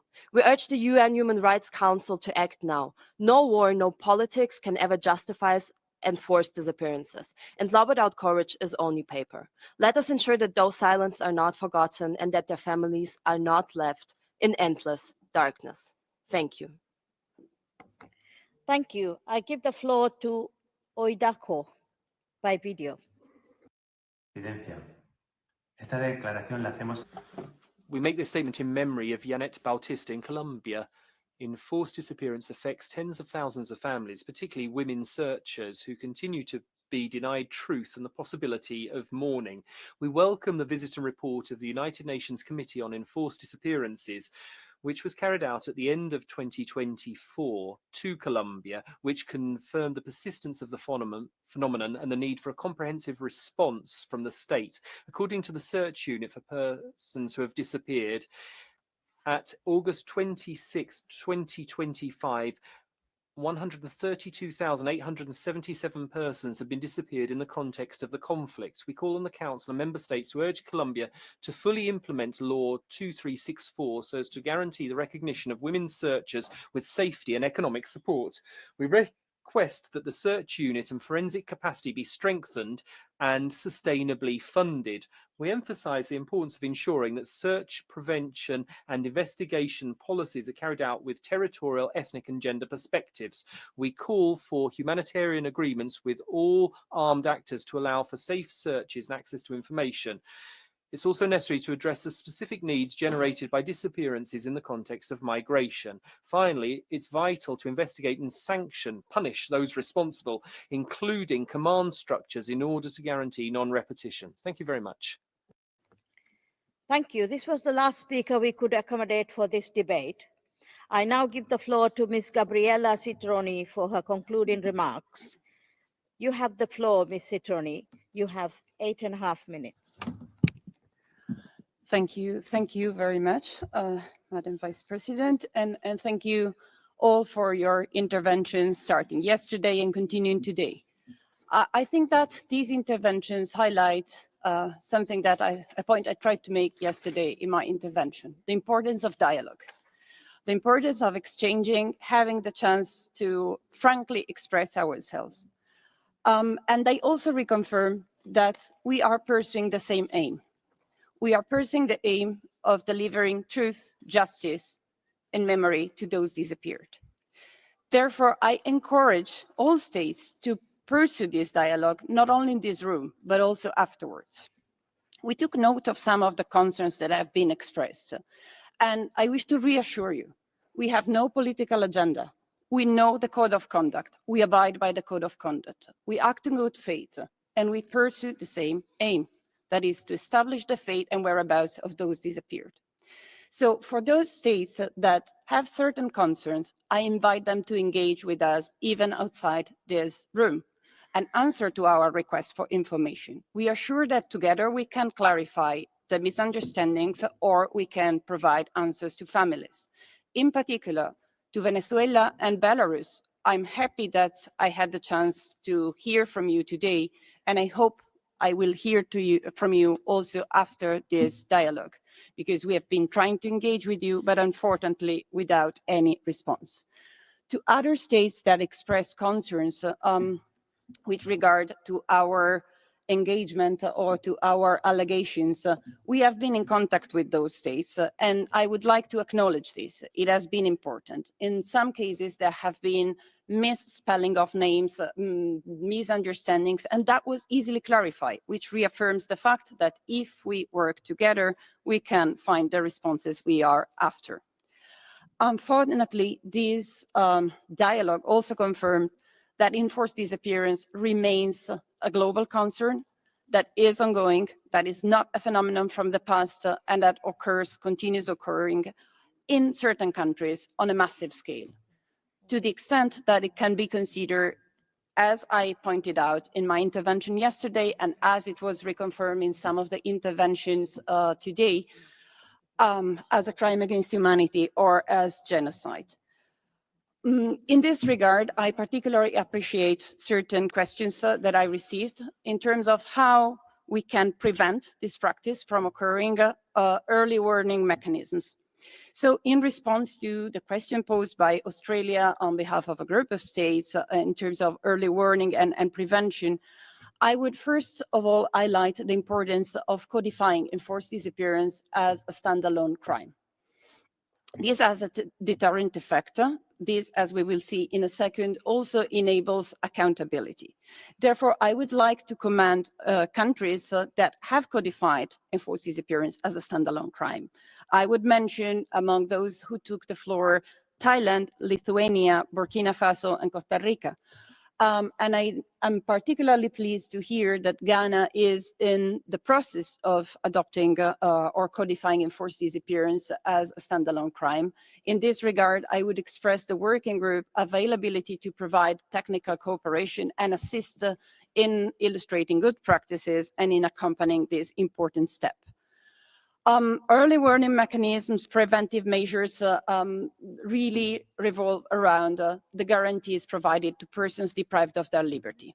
There are very concrete measures to be undertaken, from early registration, maintenance of records, updated records that are accessible from the outside, and therefore also the possibility, I'm sorry, it's really disturbing, and also the possibility to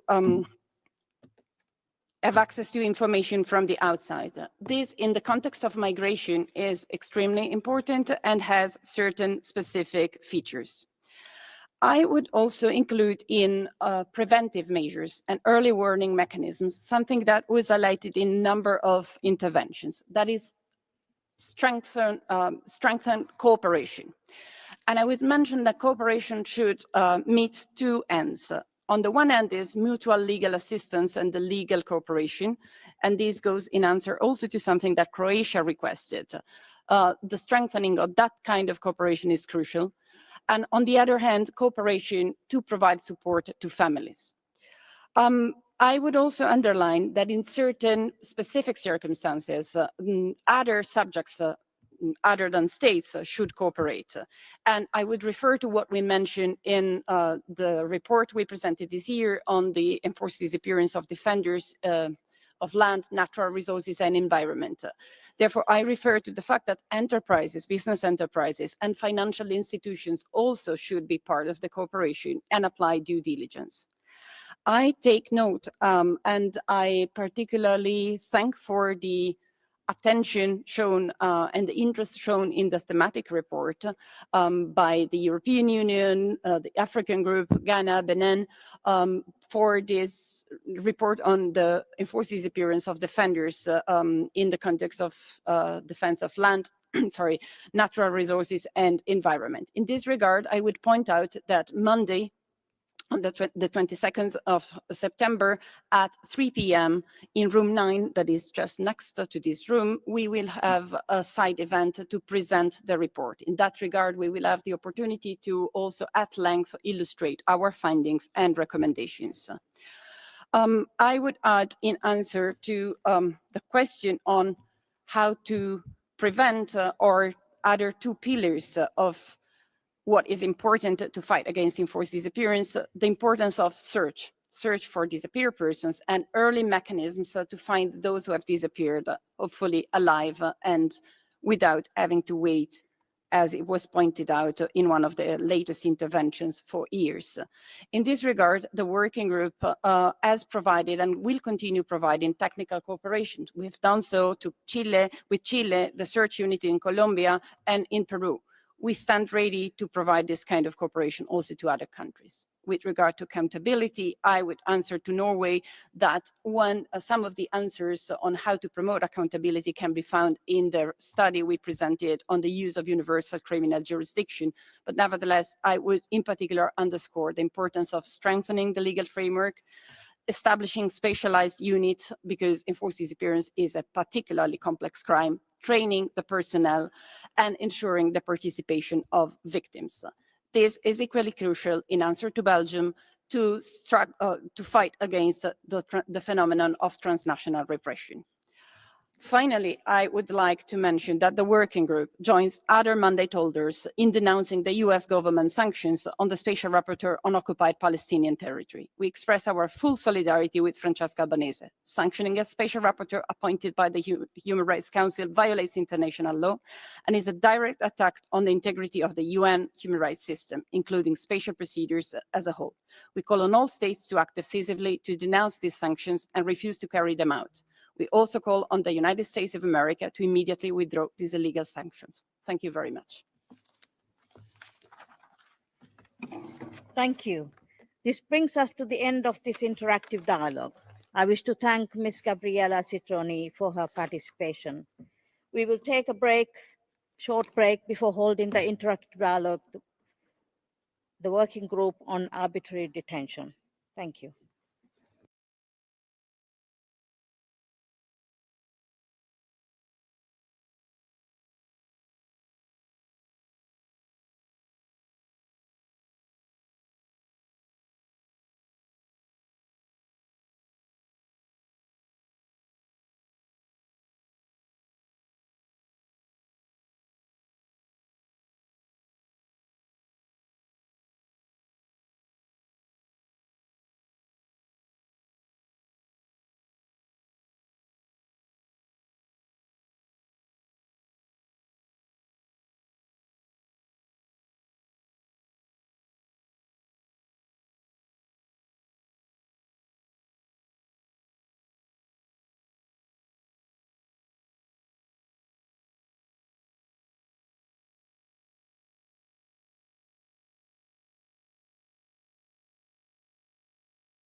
Excellencies, distinguished colleagues, we will now begin the interactive dialogue with the Working Group on Arbitrary Detention. The list of speakers will close in 15 minutes. I will now give the floor to Ms. Gana Yudkivska, the chair rapporteur, to present the report. You have 17 minutes. Thank you. Madam Vice President, Excellencies, distinguished delegates, and representatives of the civil society. It's my honor to address the Human Rights Council and to present a report on the activities of the Working Group on Arbitrary Detention for 2024. Behind every case in our files, it is a person whose freedom was taken unlawfully, a life interrupted, a family torn apart by executive power, arbitrary exercise of power. And I come before you today with both profound concern and cautious hope. Concern because arbitrary detention continues to plague our world, and 149 individuals across 41 countries who received our opinions in 2024 represent merely the tip of an iceberg of injustice, but also hope, because this Council's unwavering support has transformed our mandate into a mechanism that actually changes lives and delivers results. The Working Group on Arbitrary Detention is a unique special procedure mandate. It's a lifeline. When we commemorated our 100th session last year, former detainees spoke in this very building, living proof that your commitment to this mandate saves lives. In 2024, 45 individuals walked free because this working group exists, because this council believes in justice, and because the international community refused to let them be forgotten. From 16 releases in 2021 to 45 in 2024, those numbers tell a story of growing impact of a mandate that has found its strengths and purpose. Madam Vice President, looking to the specifics of the year 2024, the Working Group adopted a total of 71 opinions concerning, as I've just mentioned, the detention of 149 persons in 41 countries. It transmitted 30 appeals to 16 governments and 102 letters to 52 governments concerning at least 556 individuals. Some states informed the working group that they had remedied the situation of arbitrarily detained individuals, and we continue to learn about further releases in 2025. We extend our gratitude to those governments that release detainees subject to our opinions and urge for full implementation of the opinions. Madam Vice President, the working group continues to deliver results despite significant obstacles. While we maintain our efficiency in processing cases, a troubling pattern persists. Nearly 6 out of 10 states do not respond to our communications. This 58% of silence rate in 2024 shows states are failing their most basic obligation to engage with this Council's mechanisms. However, we see progress in what matters most, implementation. Follow-up information reached 85% in 2024, up from 79% the previous year, proving that when states engage, real changes happen. Most gravely, however, we continue to receive reports of reprisals and intimidation against those seeking our help or providing information to us. This is unacceptable. We remind all states of their obligations under Human Rights Council resolutions to protect, not punish, those who cooperate with United Nations human rights mechanisms. We further call on all states, respond to our communications. Your silence prolongs suffering. Your engagement saves lives. Madam Vice President, on thematic issue, we examined alternatives to pre-trial detention, a critical area where theory and practice often diverge tragically. Too many people sit in cells today because they cannot pay their bail. Across jurisdictions, bail systems have become instruments of arbitrary detention in disguise. When bail amounts are punitive or deliberately excessive, they turn presumption of innocence into a privilege for sale. This perverts the very purpose of bail. The working group emphasizes three fundamental principles. First, pretrial detention must remain exceptional, not rule. Second, alternatives must be practical and proportionate. When bail conditions become impossible to fulfill, they simply replace one form of arbitrary detention with another. Third, bail amounts must reflect individuals' real financial circumstances and not offense severity. Madam Vice President, the working group visited Canada in May 2024. It went to 7 federal, 6 provincial, 2 municipal, and 2 indigenous facilities and confidentially interviewed 103 persons deprived of their liberty. We express appreciation to the federal and provincial governments for their cooperation to the delegation received during the country visit. Positive changes are being made across Canada in relation to the deprivation of liberty. Those include mainly lawful arrest procedure without excessive force, significant decrease in both overall and youth incarceration rate, reforms that prioritize alternatives to detention, more restorative justice mechanism and community programs, latter principle regarding pre-trial detention and less reliance on cash bail, legal aid and culturally appropriate rehabilitation programs for indigenous offenders. However, the working group also observed several challenges within the criminal justice system, namely bail systems problems affecting marginalized communities, police interrogation without a lawyer, practices in the plea bargaining system that raise significant ethical and legal concerns, weak community support for supervision and reintegration, detention conditions in correction facilities that often fail to meet international standards, overrepresentation of indigenous people and people of African descent in the criminal justice system, and adult sentences imposed on youth. In the context of healthcare, the working group observed some challenges, including de facto indefinite detention of persons with psychosocial disabilities and increasing proposals for involuntary drug treatment. Lastly, in the context of migration, we observed the lack of a maximum detention period, prison-like detention conditions, and limited access to legal aid. We reiterate our appreciation to the Government of Canada for the invitation and for the cooperation throughout. We intend to continue constructive dialogue with the government on those issues. Madam Vice President, we face hard truths. Cases pile up faster than we can process them. UN budget constraints limit our capacity when demand for justice grows daily. Yet we continue because we must, because every day of delay means another night in unjust cell. Your support is not just appreciated, it's essential. Without adequate resources, we cannot deliver justice this mandate's promises.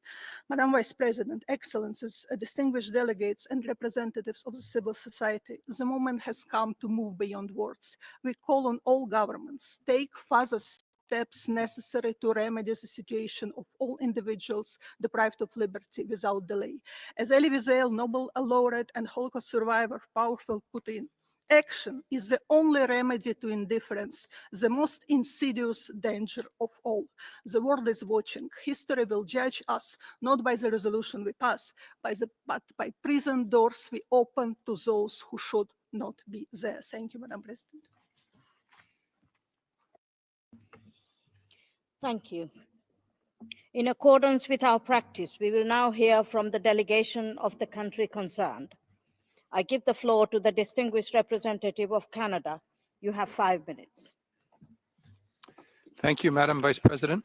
Canada thanks the UN Working Group on Arbitrary Detention for presenting the report and for your constructive engagement with officials throughout your visit to Canada in 2024. It is our position that active and meaningful engagement with the UN human rights mechanisms is critical to progress. It is engagement such as this that encourages reflection and improvement in a country's human rights record. Our government has reviewed the report thoroughly and takes this opportunity to respond to some of the findings in the report. Firstly, allow me to reaffirm our commitment to ensuring that Canada's laws, policies, and practices align with international human rights standards. The report underscores both progress and continued challenges in the protection of liberty, noting positive developments such as declining incarceration rates, the use of non-custodial alternatives, and culturally appropriate rehabilitation programs. The report addresses issues related to Canada's justice in immigration systems, particularly pertaining to bail, pleas, detention conditions, and the treatment of marginalized and racialized groups.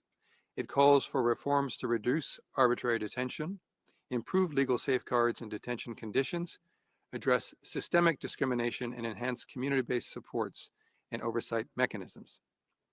Canada is committed to addressing concerns related to arbitrary detention through a range of legislative, policy, and programmatic measures.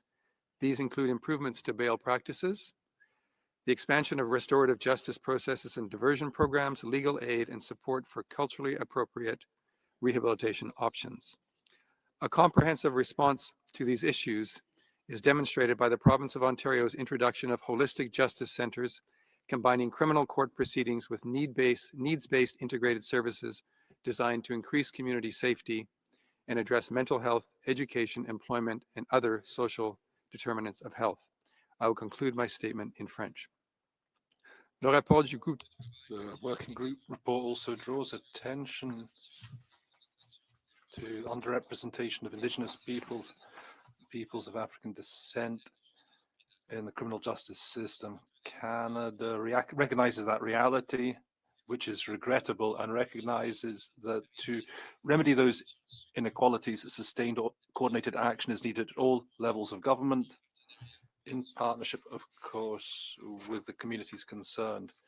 In response, Canada has taken measures to meet those challenges with the purpose of reducing overconcentration by addressing systemic discrimination, by expanding access to culturally adapted programs, and supporting community-based solutions to incarceration. This includes correctional programs for Indigenous peoples, as well as a justice strategy for Black people with a view to responding to lived experiences and the unique obstacles facing Black people who've been condemned at federal level. Progress has been made in developing and implementing Indigenous justice strategies for Black people in Canada, and we are firmly committed to pursuing that work, guided by principles of equity, reconciliation, and respect for human rights. Provincial governments have also implemented various initiatives to foster better outcomes for persons in prison. For example, Alberta has opened therapeutic life units in a number of correctional centres to break the cycle of dependence, criminality, and contact with the criminal justice system, and help people in prison to lead a productive life following their release. These units give prisoners structured treatment based on data-based by ensuring planification for release and transition to ensure ongoing rehabilitation and release. Significant progress has been achieved, but there is still a long way to go. Canada continues to consider the conclusions of the working group on arbitrary detentions report. We're grateful once more to the working group for its contribution, and we look forward to continuing our cooperation with them. Thank you. Thank you. I now give the floor to the Canadian Human Rights Commission. You have 3 minutes. The Global Alliance of National Human Rights Institutions is pleased to deliver a statement on behalf of the Canadian Human Rights Commission, Canada's A-Statute National Human Rights Institution. The Commission thanks the working group for their visit to Canada and their related report. We appreciate the recommendation made by the working group to improve the situation of those deprived of liberty, including calling on Canada to ratify the optional protocol on the Convention Against Torture. While all of these issues raised by the working group are important, the Commission wishes to highlight three areas of ongoing concern.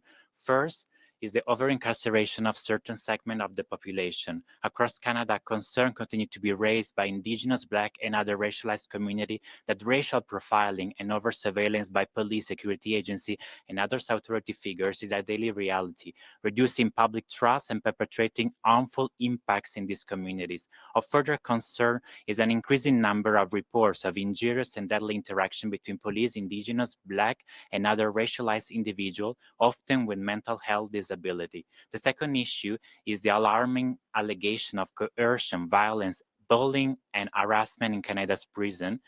This includes by other prisoners and by staff, and is an issue of particular concern for women as well as trans, non-binary, and gender-diverse prisoners.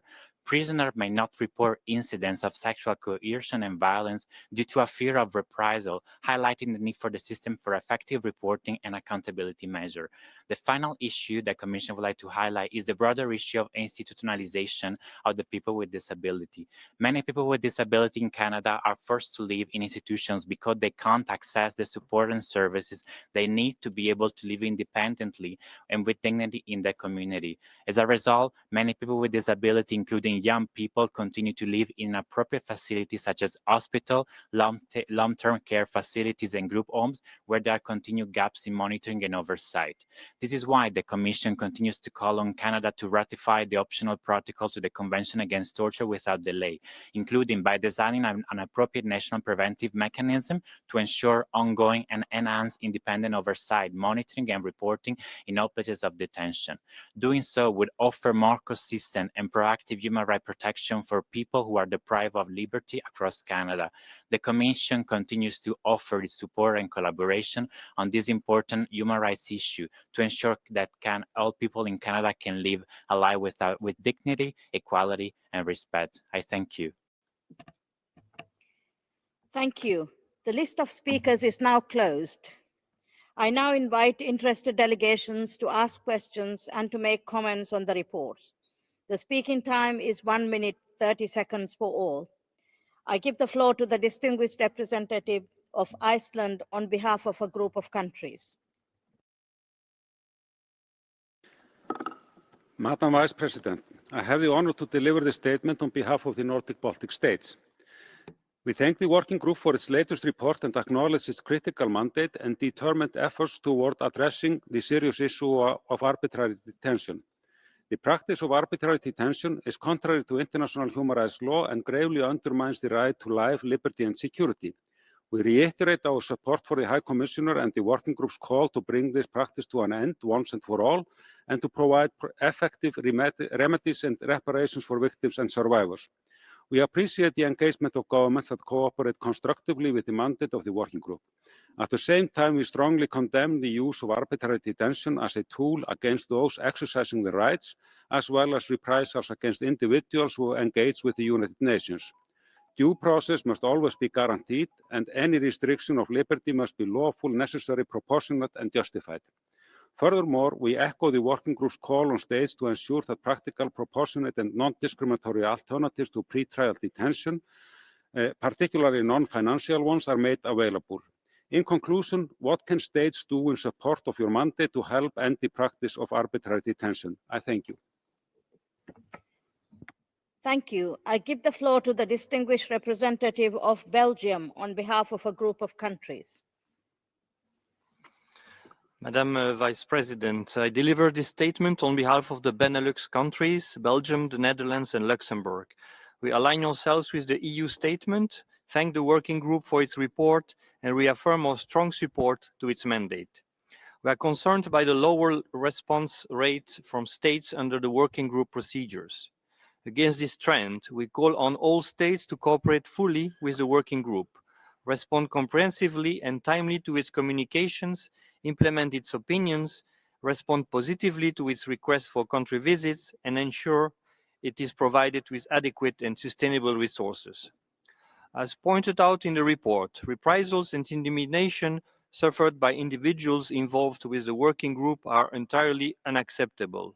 The Benelux recalls the importance of the cooperation of civil society organizations and human rights defenders with the UN mechanisms in the fields of human rights and condemns such practices. We urge all states to stop this immediately, protect potential victims and hold those responsible to account. Madam Chair Rapporteur, in your report, you rightly reaffirm the principle that pre-trial detention should be the exception and not the rule. What are the most pressing steps states should take to reduce pre-trial detention and provide practical, proportional, and non-discriminatory alternatives to detention? I thank you. Thank you. I give the floor to the distinguished representative of European Union. Madame la Présidente. Madam Vice President, Chair of the Working Group, the EU thanks you for your presentation and report. We appreciate your constant efforts which have contributed to the release of 45 people who were contained in your opinions. This is the third year running that your results have improved. This reflects the efficiency of your mandate, and the EU reiterates its support for the mandate. The 71 opinions issued by the working group last year once again reflect that arbitrary detention continues. The EU firmly condemns it. We express our concern at the fact that your requests for information and communications don't warrant many responses. We urge all states to cooperate closely and sincerely with the working group and to ensure the follow-up and implementation of all your opinions. We support the report's recommendations about alternatives to pre-trial detention, which are rational, proportionate, non-discriminatory. Madam Chair of the working group, the EU joins your and the High Commissioner's call for the release of all persons which have been detained because they exercise their rights, and that there be a stop to arbitrary detention. Thank you.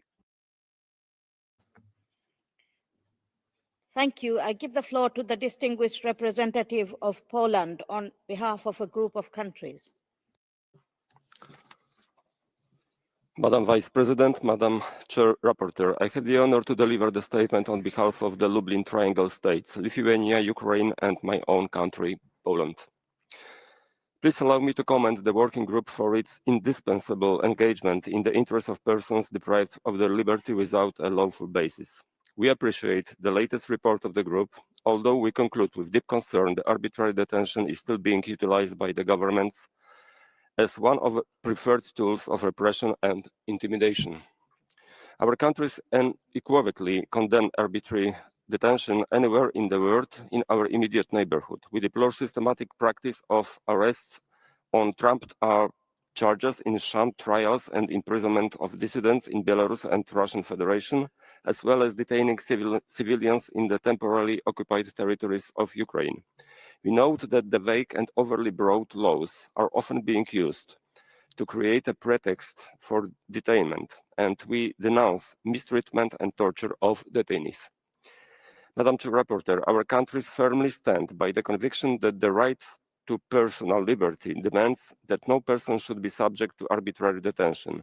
We welcome the release of 45 individuals subjected to the group's opinions, and we call on all states to cooperate with the group. I thank you. Thank you. I give the floor to the distinguished representative of Ghana on behalf of a group of African countries. Madam Vice President, the African Group commends the Working Group on Arbitrary Detention for its present report, which examines the thematic issue of alternatives to pre-trial detention. Article 6 of the African Charter on Human and People's Rights guarantees the right to liberty, security of a person, and prohibits arbitrary arrest or detention. The African Commission on Human and People's Rights has interpreted this to mean that pre-trial detention should be exceptional and should not be the norm. Further, the guidelines on the conditions of arrest, police custody, and pre-trial detention in Africa, also known as the Luanda Guidelines 2014, call for periodic judicial review of continued pre-trial detention. The Africa Group takes note of the call for states to continue their cooperation with the Working Group by responding to communications, reporting on the follow-up procedure, on the implementation of the working group's opinions, including on the provisions of appropriate remedies and reparations to victims of arbitrary detention. We therefore urge continued efforts to strengthen justice systems to ensure compliance with human rights standards. Critical steps in reducing pretrial detention would include adopting alternatives to pretrial detention, such as police or court bail, conditional release, restriction of movement, and community supervision. Expanding access to legal aid and accelerating judicial processes would also go a long way to reduce prolonged pretrial detention. I thank you, Madam Vice President. Thank you. I give the floor to the distinguished representative of Algeria on behalf of a group of Arab states.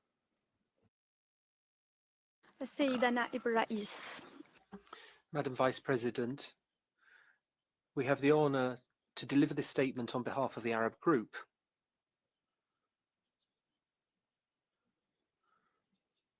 We can't deal with this situation without referring at length to the situation in the Gaza Strip, the policy of systematic arbitrary arrest and detention by Israel against human rights defenders, journalists, women and children has led to the administrative detention of thousands of Palestinians without any charges. There's no proof of commission of crimes. We have also seen thousands of arbitrary arrests in the West Bank. All of this proves that arbitrary detention is a systematic policy which is tantamount to a crime against humanity. The Arab group invites the working group to be clearer and braver in its observations of the phenomenon in Palestine of arbitrary arrest and detention. Israel must be held accountable. Impunity only encourages further violations. The international community must shoulder its responsibilities to bring an end to this practice and ensure the protection of the rights of the Palestinian people. Of Palestine. Madam Vice President, we thank the working group for its report. For Palestinians, arbitrary detention is not an exception, it is a system, and it has escalated in recent days. In August alone, occupation forces arrested over 540 Palestinians in the West Bank, including children and women.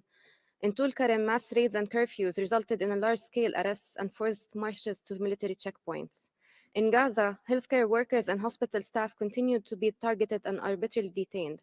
Dr. Hussam Abu Safiya, former director of Kamal Adwan Hospital, remains arbitrarily detained in Afar prison since December 2024, facing ill treatment, denial of medical care, and torture. Thousands of Palestinians, including children, women, journalists, and human rights defenders, are held in administrative detention without charge or fair trial, often in secret grounds. This is not security, it is repression. We are also alarmed by reprisals against those who engage with UN or document violations, as detainees and their families face intimidation, interrogation, and renewed detention. Madam Vice President, we urge the working group to be more vocal and proactive on Palestine, highlight these mass detentions, demand the release of children and defenders, press for access to detention facilities, and follow up firmly on past opinions. Arbitrary detention as a tool of domination and suppression must end. Until every Palestinian held without charge is freed and accountability is achieved, there can be no rule of law, no justice, and no hope for peace. I thank you.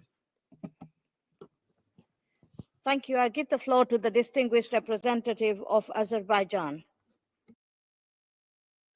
Thank you, Madam Vice President. We thank the working group for the presentation of its report. We welcome the opinion 46/2024 adopted by the working group, in which it concluded, in relation to one of the leaders of the former illegal regime installed in the then occupied territories of Azerbaijan, that his deprivation of liberty was not arbitrary. The working group pointed out that notwithstanding the claims to the contrary, the individual in question was detained on the basis of criminal charges alleging serious threats to national security, public safety, and public order, including the financing of terrorism, the participation in the creation and operation of illegal armed groups, and illegal crossing of the state border. Moreover, the working group emphasized that, quote, through his actions, he is alleged to have contributed to violent raids by armed groups that resulted in numerous deaths, hundreds of injuries, and the destruction of vast amounts of property, including through rocket attacks and the laying of thousands of mines, end of quote. Thus, despite the attempts to undermine the ongoing lawful trials in Azerbaijan, the opinion of the working group reaffirmed Azerbaijan's right to prosecute and punish individuals responsible for international crimes committed in its territory. We call on all third parties to be guided by the above referred opinion of the working group. Thank you. Thank you. I give the floor to the distinguished representative of El Salvador. Gracias. Thank you, Madam Vice President. El Salvador has taken note of the working group's report. We reiterate our steadfast commitment to full and constructive cooperation with the Human Rights Council's special procedures. All joint communications that we have received a formal and transparent response. This reflects how seriously we take our international obligations. El Salvador remains ready for an open and respectful dialogue with the working group as part of mutual cooperation in full respect for our sovereignty.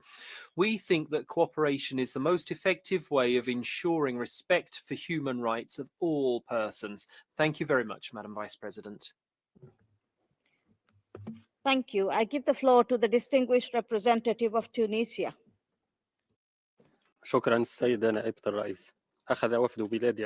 Thank you, Madam Vice President.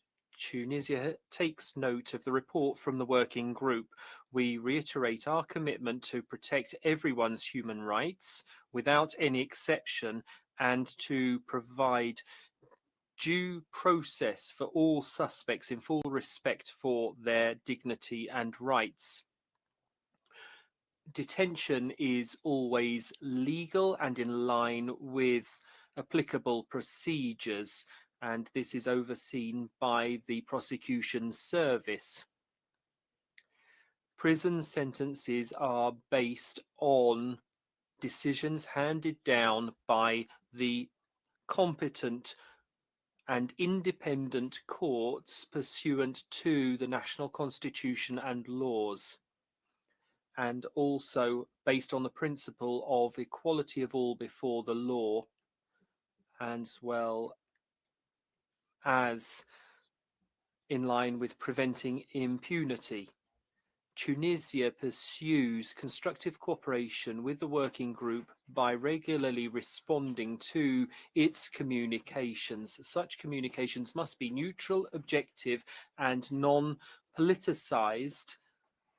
There must be no interference with our sovereignty. Article 35 of the Constitution concerns pre-trial detention, and so all court rulings must be respected. Vice President, the Republic of Korea expresses its warm appreciation to the working group for its tireless work and valuable recommendations in its latest report, and in particular, reiterates the working group's call on all states to continue to enhance their cooperation regarding their response to communications and follow-up procedures. My government notes with keen interest the two opinions adopted by the working group concerning the DPRK in August and November 2024. The working group concluded that the deprivation of liberty of DPRK escapee Kim Chol-ok, as well as that of 3 Korean missionaries by the DPRK authorities, was arbitrary. We wish to highlight the working group's view that the appropriate remedy would be the immediate release of the persons concerned. My delegation urges the DPRK to heed this recommendation and promptly release the detainees, emphasizing the need for dialogue to resolve humanitarian issues between the two Koreas, including the situation of the detained missionaries. We further call on the DPRK to sincerely engage with the UN human rights mechanisms, including this working group, to substantially enhance the human rights situation of each people. I thank you. Thank you. I give the floor to the distinguished representative of Armenia. Madam Vice President, thank you. We take note of the report of the working group. Armenia supports the promotion of rights-based, proportionate, and non-custodial measures that uphold due process and reduce unjust deprivation of liberty. Madam Vice President, the situation of Armenian prisoners of war and other detainees remains a matter of deep humanitarian concern. We believe that their release would represent a vital confidence-building step.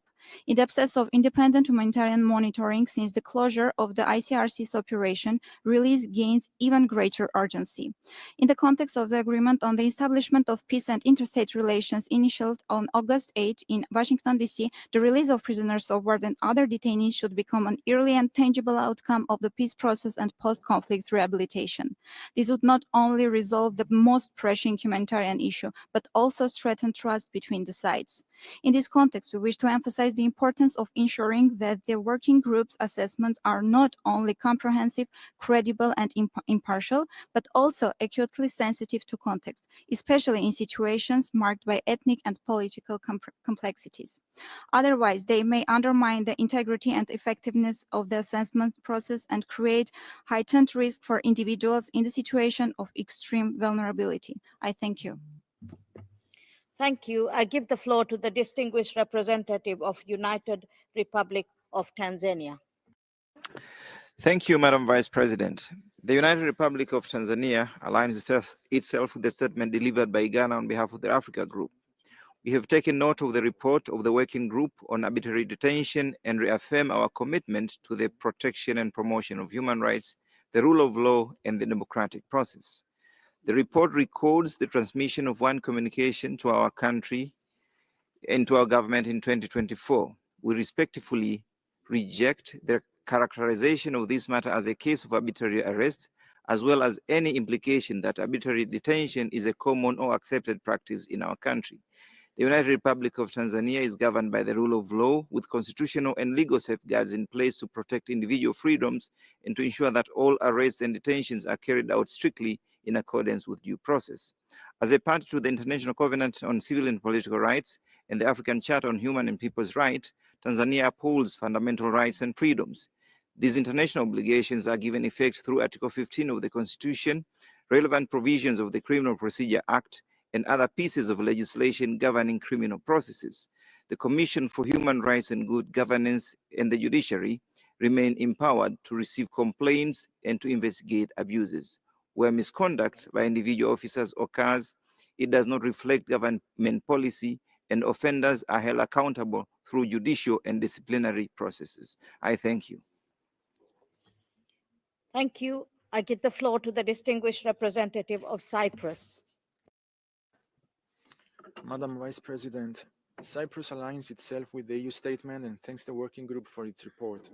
We strongly condemn the abduction and arbitrary detention from July 19th to September 12th of 5 Cypriot citizens by the occupation regime.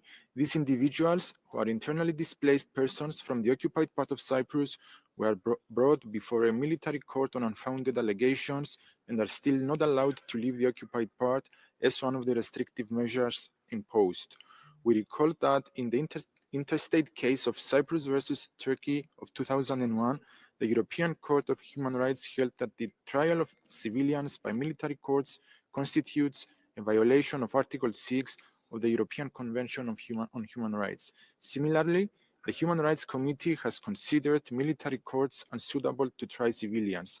These individuals were also being detained on remand without the possibility of bail for almost 2 months. This is contrary to the well-established principle of international law, reiterated in this report, that pre-trial detention must be the exemption, not the rule. Turkey must take concrete action to fully comply with its obligations under international law, including Article 9 of the ICCPR, and immediately and unconditionally release the 5 Cypriot citizens. I thank you. Thank you. I give the floor to the distinguished representative of China. Madam Vice President, China takes note of the report of the Working Group, which shows that in 2024, the overwhelming majority of countries receiving communications remain developing countries. China regrets this situation, which once again highlights the prominent double standards and imbalance in human rights governance within the relevant special procedures.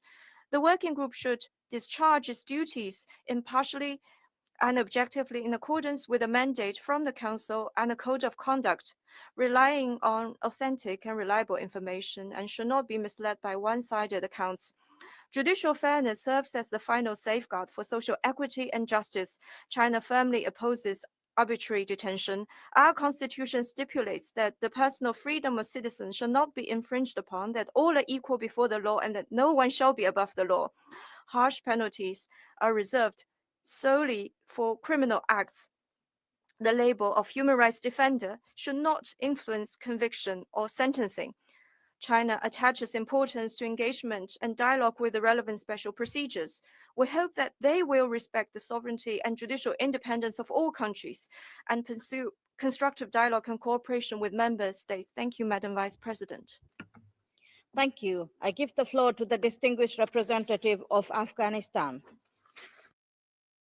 Thank you, Madam Vice President. We thank the working group for its report. Arbitrary detention is a common and favorite method of intimidation for the Taliban, who disproportionately targeting women, persons with disabilities, members of the ethnic and religious minorities, and members of the former security forces.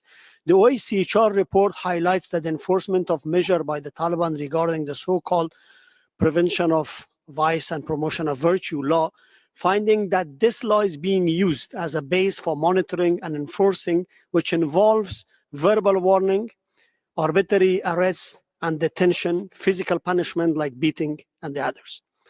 This arbitrary detention often results in enforced disappearances and extrajudicially killing, particularly in the case of former security forces. These abuses are pervasive in Afghanistan under the Taliban. The reality that we face today is that women are either imprisoned in their own homes or forced to endure violence in arbitrary detentions. We recommend the working group to continue to investigate the widespread nature of arbitrary detentions in Afghanistan by facilitating documentation and improving reporting to prevent these abuses to be rendered invisible. Madam Vice President, how can the working group strengthen documentation on Afghanistan through victim and survival-centered investigation? And I thank you.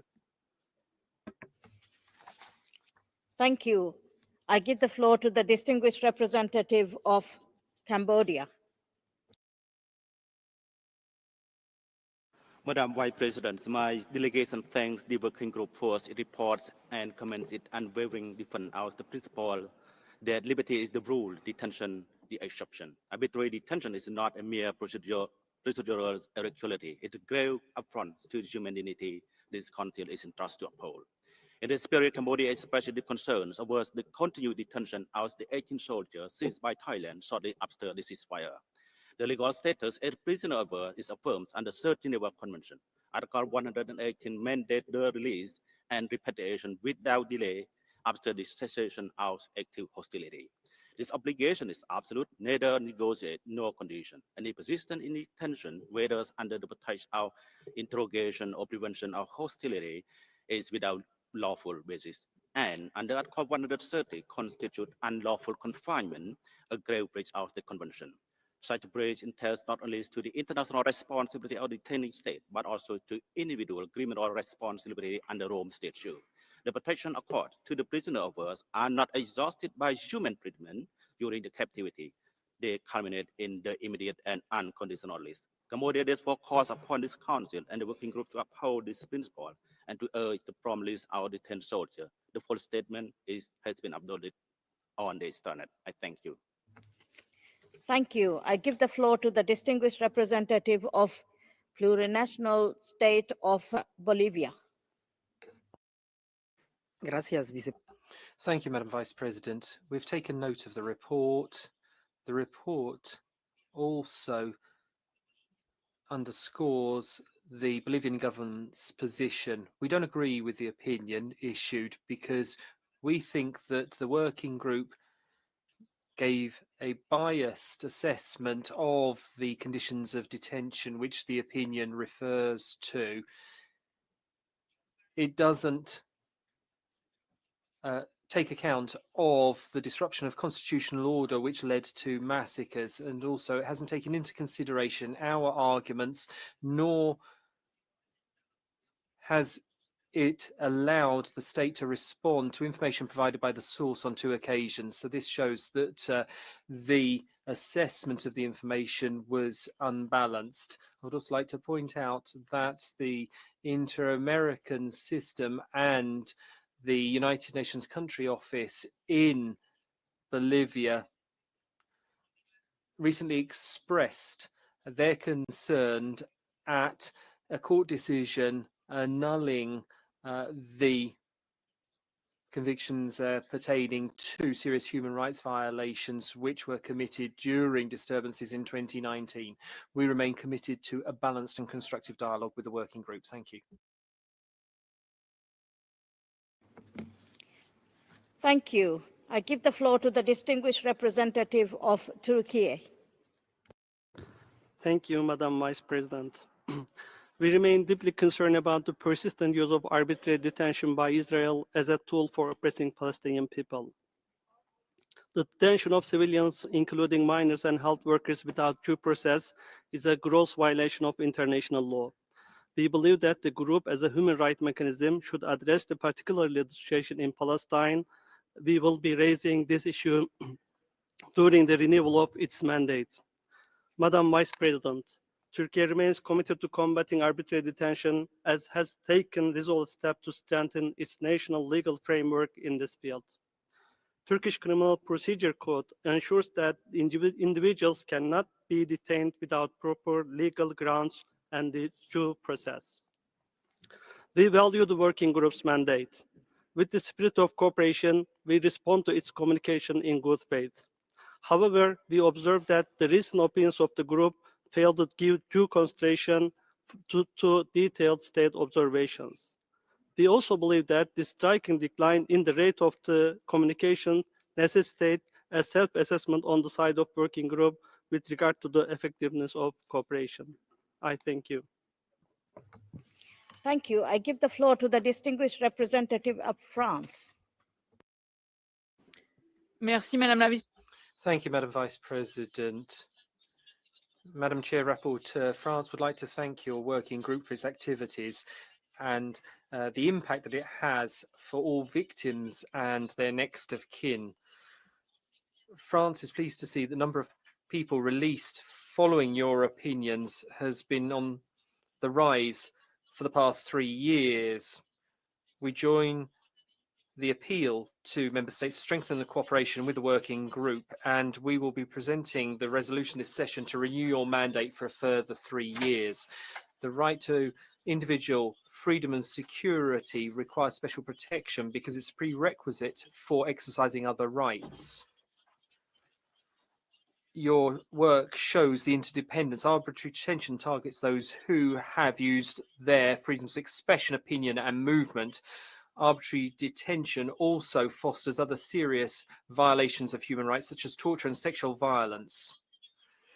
We thank the working group for the joint event we organised during your 100th session, Arbitrary Detention, the Right to Equal Protection Before the Law Without Discrimination. What lessons can we learn from that event? Thank you. Thank you. I give the floor to the distinguished representative of Sudan. Thank you, Madam Vice President. We commend the efforts deployed by the working group on arbitrary detentions. We support the recommendations contained in the report, particularly strengthening cooperation with the countries and providing reparations and remedies to victims. The protection of liberty and security is one established right in the constitution in the Sudan. Security guarantees are ensured in the legislation number 1991. The victim is innocent. The principle of a victim is innocent until proven guilty is also enshrined in the Constitution.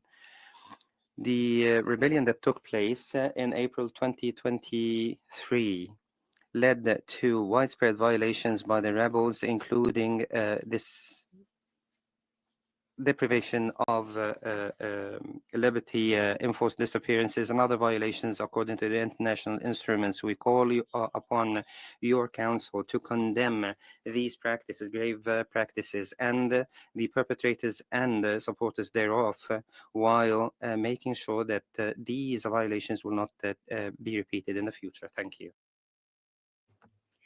Thank you. I give the floor to the distinguished representative of Greece. Thank you, Madam Vice President. Greece aligns itself with the EU statement and thanks the working group for its report. We remain deeply concerned by the persistence of arbitrary detention worldwide. Such practices constitute violations of human rights while undermining the rule of law and the credibility of justice systems. Deeply troubling are the reports of arbitrary detention targeting journalists, lawyers, political opponents, and human rights defenders. Greece underscores the fundamental importance of the principles of legality, proportionality, and judicial oversight in all cases of deprivation of liberty. In this regard, we value the crucial work of the working group in documenting such violations and in providing guidance to states on compliance with their international obligations. We strongly condemn the recent persecution of 5 Cypriot citizens who were arbitrarily and unlawfully detained for almost 2 months in the northern part of Cyprus occupied by Turkey on unfounded allegations, and we call for their unconditional release. We also note with regret that the working group continues to receive reports of acts of intimidation and reprisals against individuals connected to its procedures. Greece reiterates its support for the mandate of the working group and its commitment to efforts to eradicate arbitrary detention in all its forms. Thank you. Thank you. I give the floor to the distinguished representative of Bolivarian Republic of Venezuela. Thank you, Vice President. In March this year, in clear violation of international law, the US, under cover of an anachronistic law of 1798 called the Alien Enemies Act, arbitrarily detained 252 Venezuelan migrants and transferred them by trickery to El Salvador, where they were victims of cruel, inhumane, degrading treatment without due process, restricting their right to defense. US law does not require evidence to consider a foreigner to be a threat. All that is needed is simple suspicion, annulling de facto minimum guarantees that due process gives to any person in any part of the world. Venezuela referred to this working group timely, detailed information on this flagrant violation of the human rights of Venezuelan migrants. Therefore, we wonder, what actions does the working group intend to take to condemn arbitrary detentions perpetrated against Venezuelan migrants? What reparation measures would they propose to compensate victims for torture, cruel, inhumane, degrading treatment suffered during their arbitrary detention in El Salvador? Silence, ambiguity, or lack of action towards these acts of such magnitude not only undermine the credibility of the human rights mechanisms, but also send a dangerous message of impunity. Thank you. Thank you. I give the floor to the distinguished representative of Italy. Distinguished Vice President, we thank the working group for its report and reiterate our full support for its mandate and its crucial work. To this day, the practice of arbitrary arrest or detention remains widespread and is often associated with torture or other cruel, inhuman, or degrading treatment or punishment of individuals. We echo the report's timely reminder that the pre-trial detention must remain the exception rather than the rule. We are deeply concerned by the misuse of state authority to arbitrarily arrest, detain, or sentence individuals on questionable legal ground, whether to exercise leverage over foreign government or to limit citizen right to participate in public and political life. Italy strongly condemns the use of arbitrary detention as a tool of intimidation of political opponents, dissidents, and other individuals in their exercise of civil and political rights. We urge all states to ensure respect for international law and the rule of law, and we encourage them to uphold human rights, including by preventing arbitrariness in official procedure. Chair, what concrete step does the working group recommend to ensure that alternatives to pretrial detention are effectively implemented and monitored by states? Thank you. Thank you. I give the floor to the distinguished representative of Rwanda.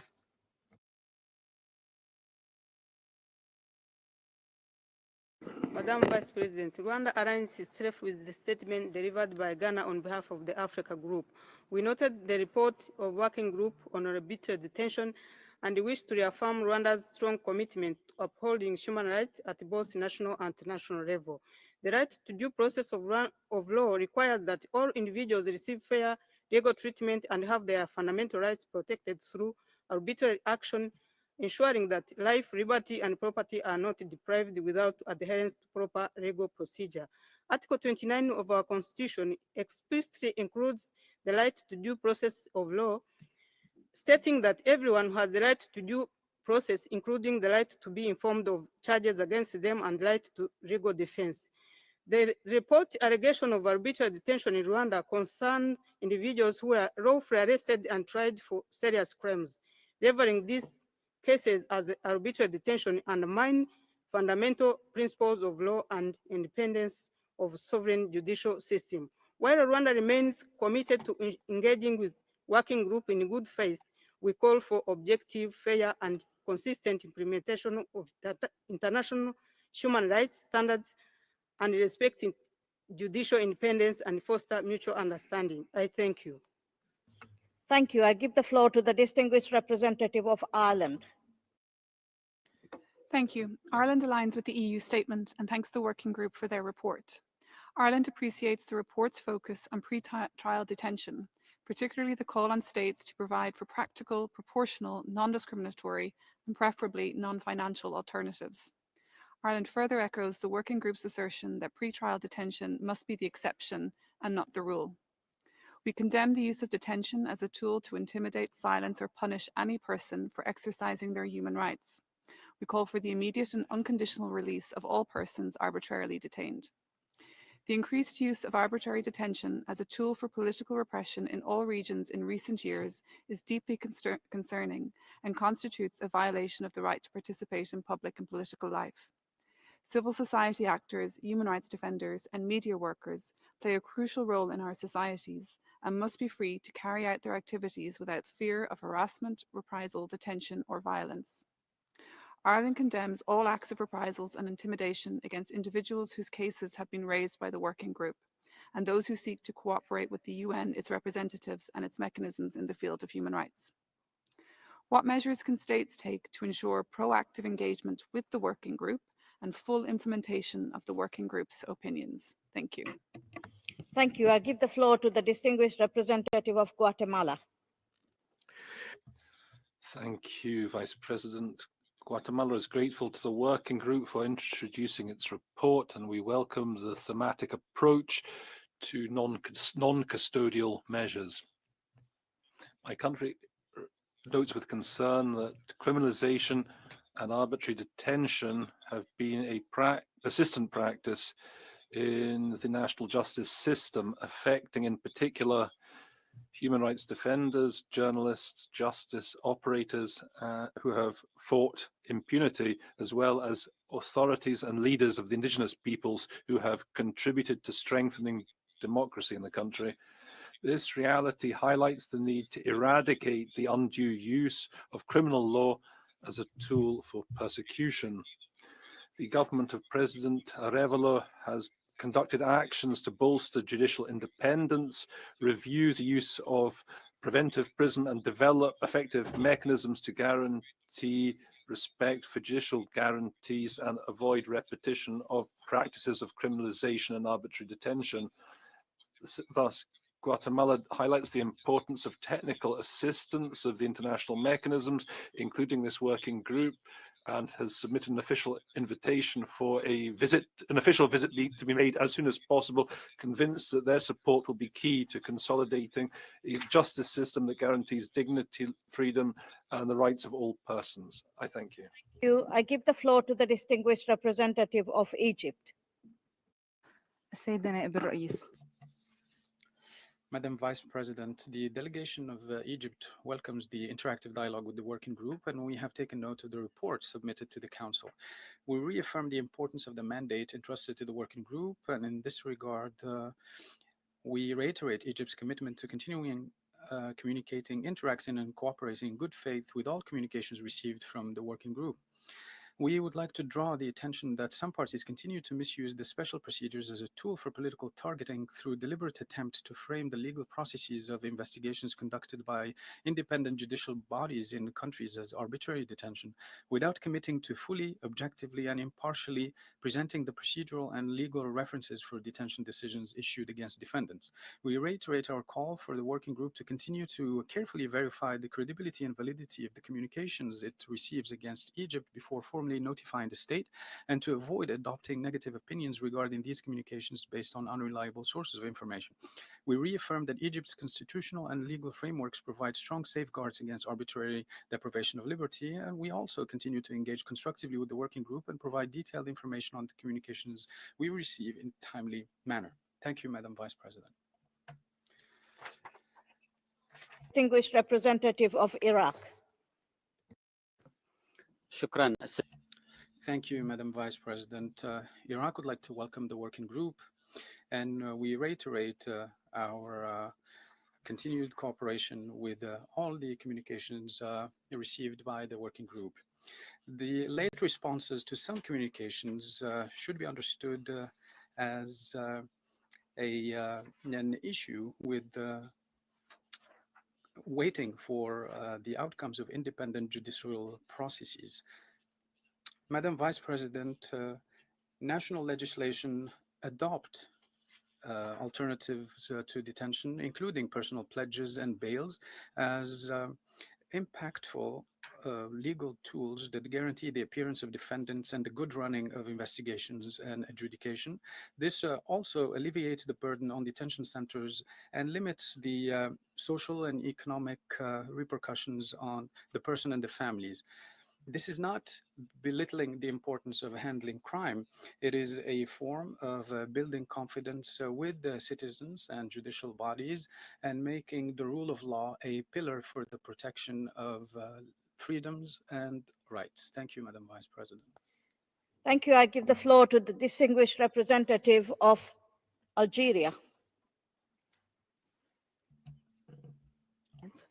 The Algerian delegation welcomes the working group on arbitrary detention and takes note of its report. Algeria reaffirms its unwavering commitment to engaging constructively with all mechanisms of the Human Rights Council. In this regard, my country ensured timely submission of responses to communications and comments concerning the opinions issued by the working group. We nevertheless underline the importance of ensuring the accuracy and reliability of the information received by the mandate. Far too often, some allegations are politically motivated or originate from biased sources. Madam Vice President, Algeria commands the working group's attention to arbitrary detentions of human rights defenders in situation of foreign occupation. In this context, we express our deep concern over the widespread and prolonged detention of thousands of Palestinians, including women, children, journalists, and human rights defenders, without charge or trial under the so-called administrative detention policy imposed by the occupying power. These practices represent flagrant violation of international humanitarian law. We urge the working group to continue its important work in this regard and to ensure that the voices of those who struggle for justice, dignity, and their right to self-determination are heard and protected. I thank you. Thank you. I give the floor to the distinguished representative of Cuba. Thank you, Vice President. We take note of the report. Cuba maintains a high level of responding to requests for information from this working group, which highlights the political will to cooperate with UN mechanisms on the basis of respect and abiding by rules of procedure. We urge the group to work professionally, objectively, and abide by the Code of Conduct for Special Procedures. Full respect for the principles of non-selectivity, non-politicization, impartiality, and respect for sovereignty of states is not optional. It's an obligation which brooks no exceptions. We reiterate our rejection of special procedures and other mechanisms in the system for political subversive ends, for ends that are alien to the defense of human rights and the principles and purposes of the Charter. Opinions should not be adopted in a preconceived fashion. We need to take into account properly the responses from states concerned and respect the national legislations, which is an intrinsic part of the right of people to sovereignty, independence, and self-determination. Lack of objectivity, political bias, and scarce or non-existent verification of information provided by sources continues to be a problem in the work of the group. Sadly, they continue to process cases on persons who don't exist, persons who've never been deprived of liberty, or in identical situations involving individuals who live hundreds of kilometers away. We reiterate the commitment of our country to continue working systematically and coordinated fashion to promote and protect human rights of Cuban men and women. I thank you. Thank you. I give the floor to the distinguished representative of Islamic Republic of Iran. Bismillah ar-Rahman ar-Rahim. Madam Vice President, we have reviewed the reports of the working group. In some of them, references have been made to Iran, to which we have responded through correspondence and provided the necessary clarifications. We continue to expect the working group to give due consideration to these responses and to maintain impartiality and professionalism in its assessment of the information received from state. We believe that the thematic issue of report alternatives to pretrial detention presented by working group is of a very great significance. In the laws of the Islamic Republic of Iran, special attention has been given to this matter, and multiple avenues are provided for the use of alternative measures in place of pretrial detention, except in very limited cases where security requirements and pre-investigation procedures make it necessary. Priority is given to alternatives to detention in all other circumstances. Madam President, we're on the opinion that alternatives to pretrial detention can importantly help a country's judicial system by reducing jail populations, lowering costs, and more human treatment of defenders. However, we're very much intended to emphasize what is raised by the working group and that is not, but these alternatives must be practical, proportional, and non-discriminatory that should be available for everyone, regardless of their ethnicity, religious, or being men or women. Thank you. Thank you. I give the floor to the distinguished representative of Belarus. Thank you, Vice President.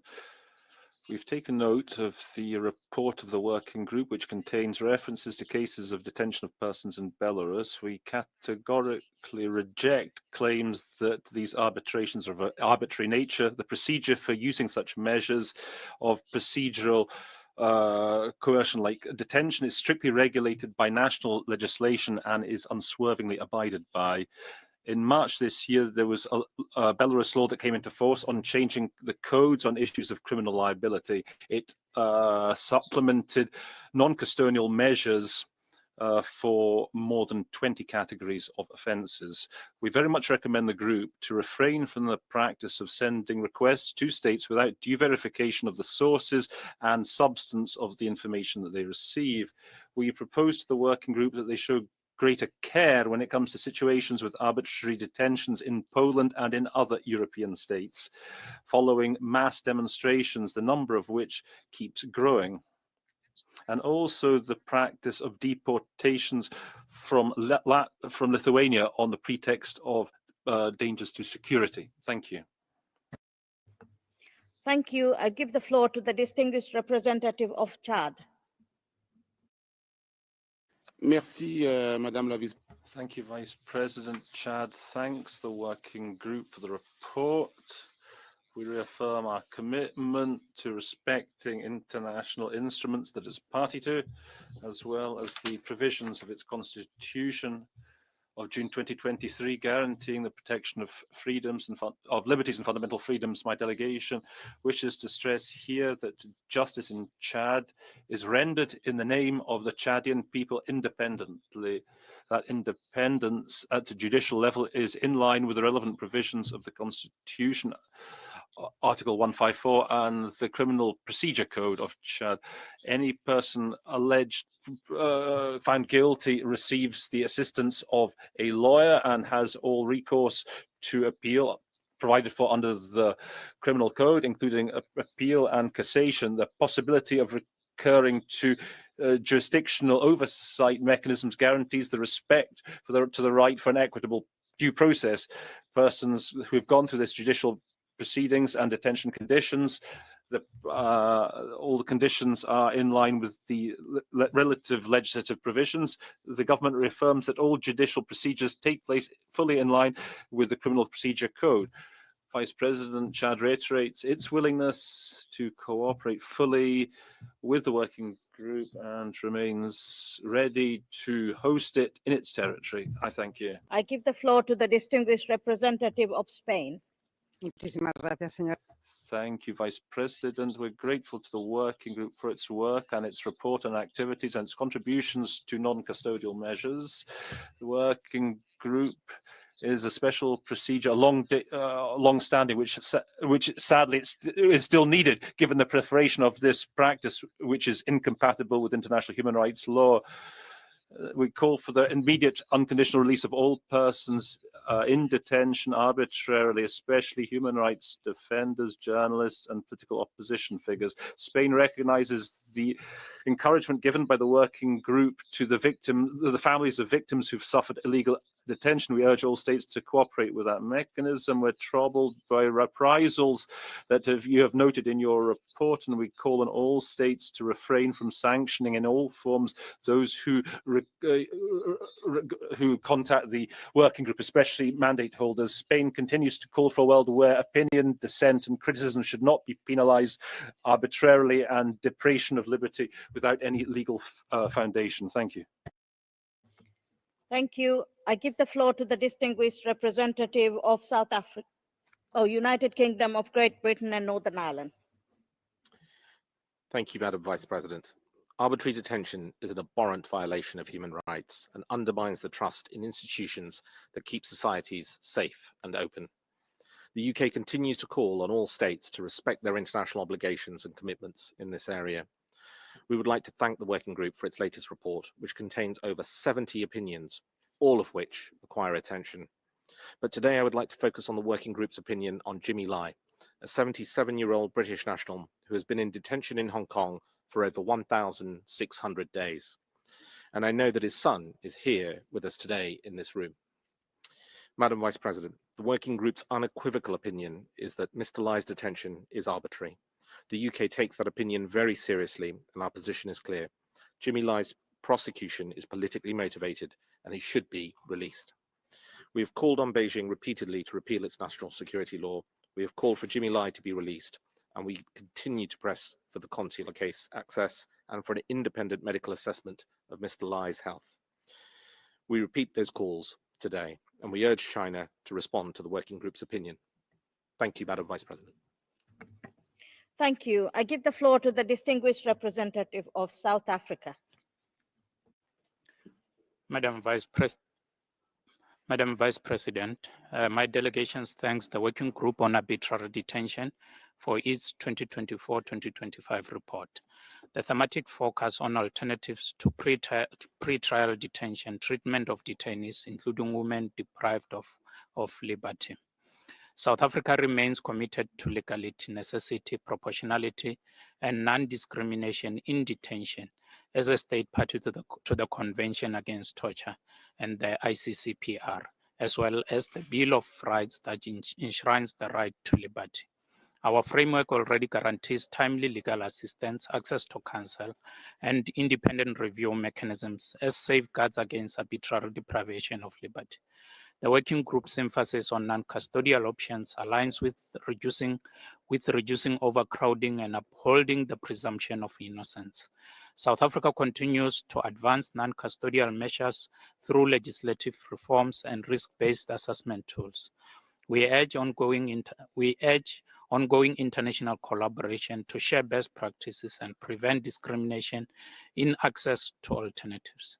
We reiterate our commitment to gender-responsive detention policies, safeguarding privacy, protection from violence, and data disaggregation to address women's specific needs, including health and childcare considerations. We remain committed to strengthening I give the floor to distinguished representative of Colombia. Thank you, Vice President. Colombia thanks the Working Group on Arbitrary Detention for introducing their report, which highlights the obligation for all states to guarantee that imprisonment is in line with the law. Allow us to refer to our concern for cases of persons deprived of liberty in any country. These are Venezuelans in other countries or Colombians in Venezuela. Cases of Colombians have been subject to diplomatic representations at the highest level and require urgent attention from the authorities of our brother country. Colombia has asked respectfully to guarantee due process and the presumption of innocence, as well as ensuring decent detainment conditions and effective access to defense. We also stress the obligation to allow consular assistance to be given to those who have a right to it. We reiterate once more the request for clear, detailed information on the situation of fellow countrymen detained there and on how their due process rights are guaranteed, and for their freedom for them and for all persons detained with no grounds, how those rights can be restored. Thank you. Thank you. I give the floor to the distinguished representative of Germany. Thank you, Madam Vice President. Germany aligns itself with the EU statement and thanks the working group for their important work. Personal liberty and the rule of law are the foundation of a strong society. When liberty is taken without due process, society will crumble. Arbitrary detention silences individuals and erodes general trust in justice and governance. With more than 500 individual cases addressed in 2024, the working group's report shows that combating arbitrary detention remains a momentous task. We welcome the release of 45 individuals following your communications, underlining how your work is making a very tangible difference, both for individuals and for human rights. The widespread abuse of pre-trial detention as a tool to assert political pressure is concerning. We echo the working group's call to ensure that practical, proportional and non-discriminatory alternatives to pre-trial detention in line with international standards are important. Pre-trial detention should remain an exception, never a default practice.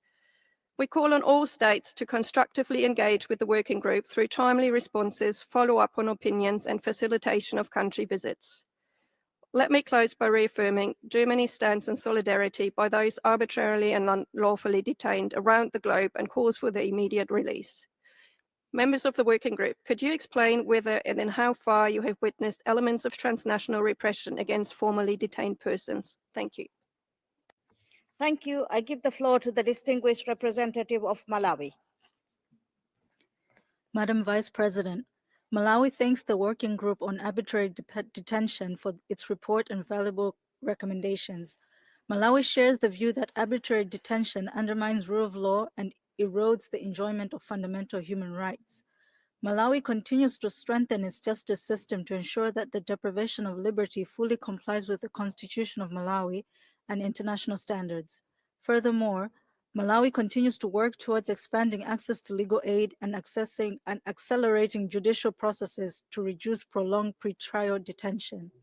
Malawi welcomes the recommendation for states to promulgate legislation and that provides for sufficient number of variety of non-custodial measures, especially non-financial ones, to protect liberty while ensuring court appearances.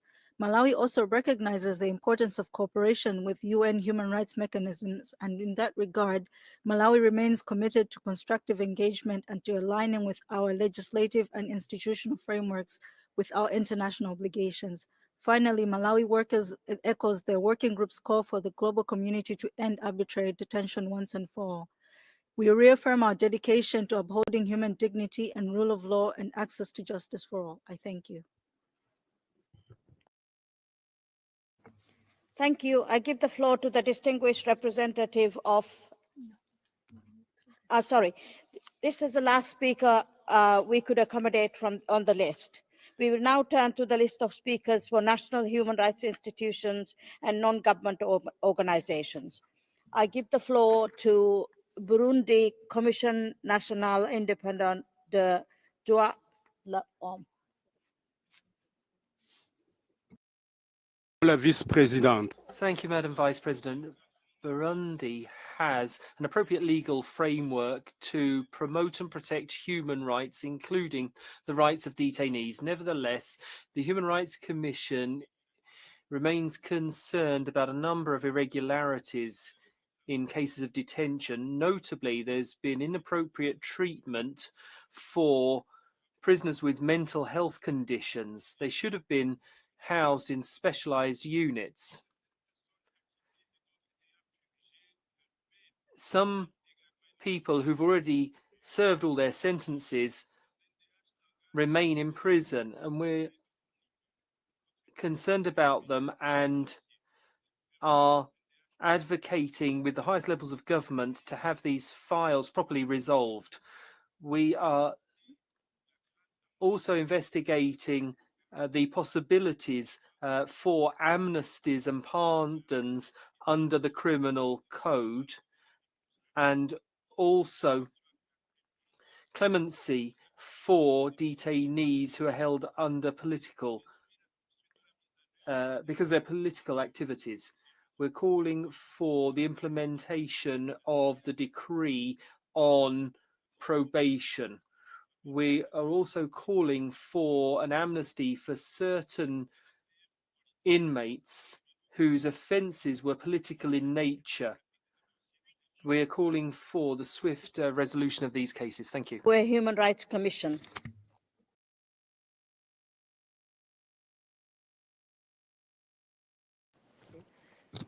Thank you, President. The Zimbabwe Human Rights Commission welcomes the report of the working group. Its monitoring of prisons and police cells and investigations noted crowding in detention facilities by over 30%, which were, among others, attributed to prolonged pretrial detention. In June 2025, the Commission published a statement condemning indefinite detention as this violates human rights. The Commission, however, commends the government of Zimbabwe for ensuring, in most cases, adherence to the Section 50 constitutional requirement for arrested persons to be placed before a court within 48 hours or released, and the right to bail. This is a best practice that other jurisdictions may emulate as a means to prevent and mitigate arbitrary detentions. The Commission recommends that more be done to ensure full enjoyment of all arrestees without discrimination of the right to bail, especially and including those with cases of political interest.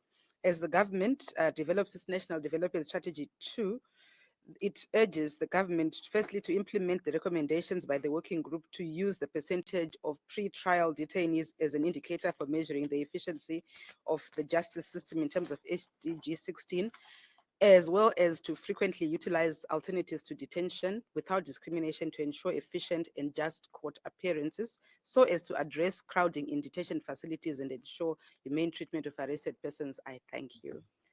Thank you. I give the floor to State of Palestine Independent Commission for Human Rights. Thank you, Mr. President. The Independent Commission for Human Rights expresses grave concern over Israel's systematic use of arbitrary detention since October 2023. More than 25,000 Palestinians have been arrested in the West Bank, including East Jerusalem and Gaza. These arrests, carried out in the context of the ongoing genocide in Gaza, are used as a tool of collective punishment. Today, around 11,000 Palestinians remain imprisoned under harsh conditions, facing starvation, torture, sexual violence, medical neglect, and denial of access to lawyers and to the ICRC. Since October, at least 75 Palestinians have been killed, died in custody due to torture, ill treatment, or denial of care. Arbitrary detention has effectively become an official policy. We urge this Council to support an independent investigation into mass arrests, enforced disappearances, torture, and death in custody. Demand disclosure of all detainees' whereabouts and access for lawyers and humanitarian actors. Press for the release of all arbitrarily detained persons and accountability for these crimes. Thank you. Thank you.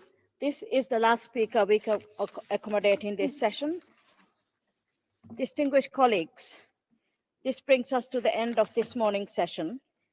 We will reconvene this afternoon to continue this interactive dialogue, to be followed by independent expert on older persons and interactive dialogue with working group on rights of peasants and other working other people working in rural areas. I would like to thank the interpreters for giving us this extra time. I hereby close the 14th meeting of the 60th session of the Human Rights Council. Thank you.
you.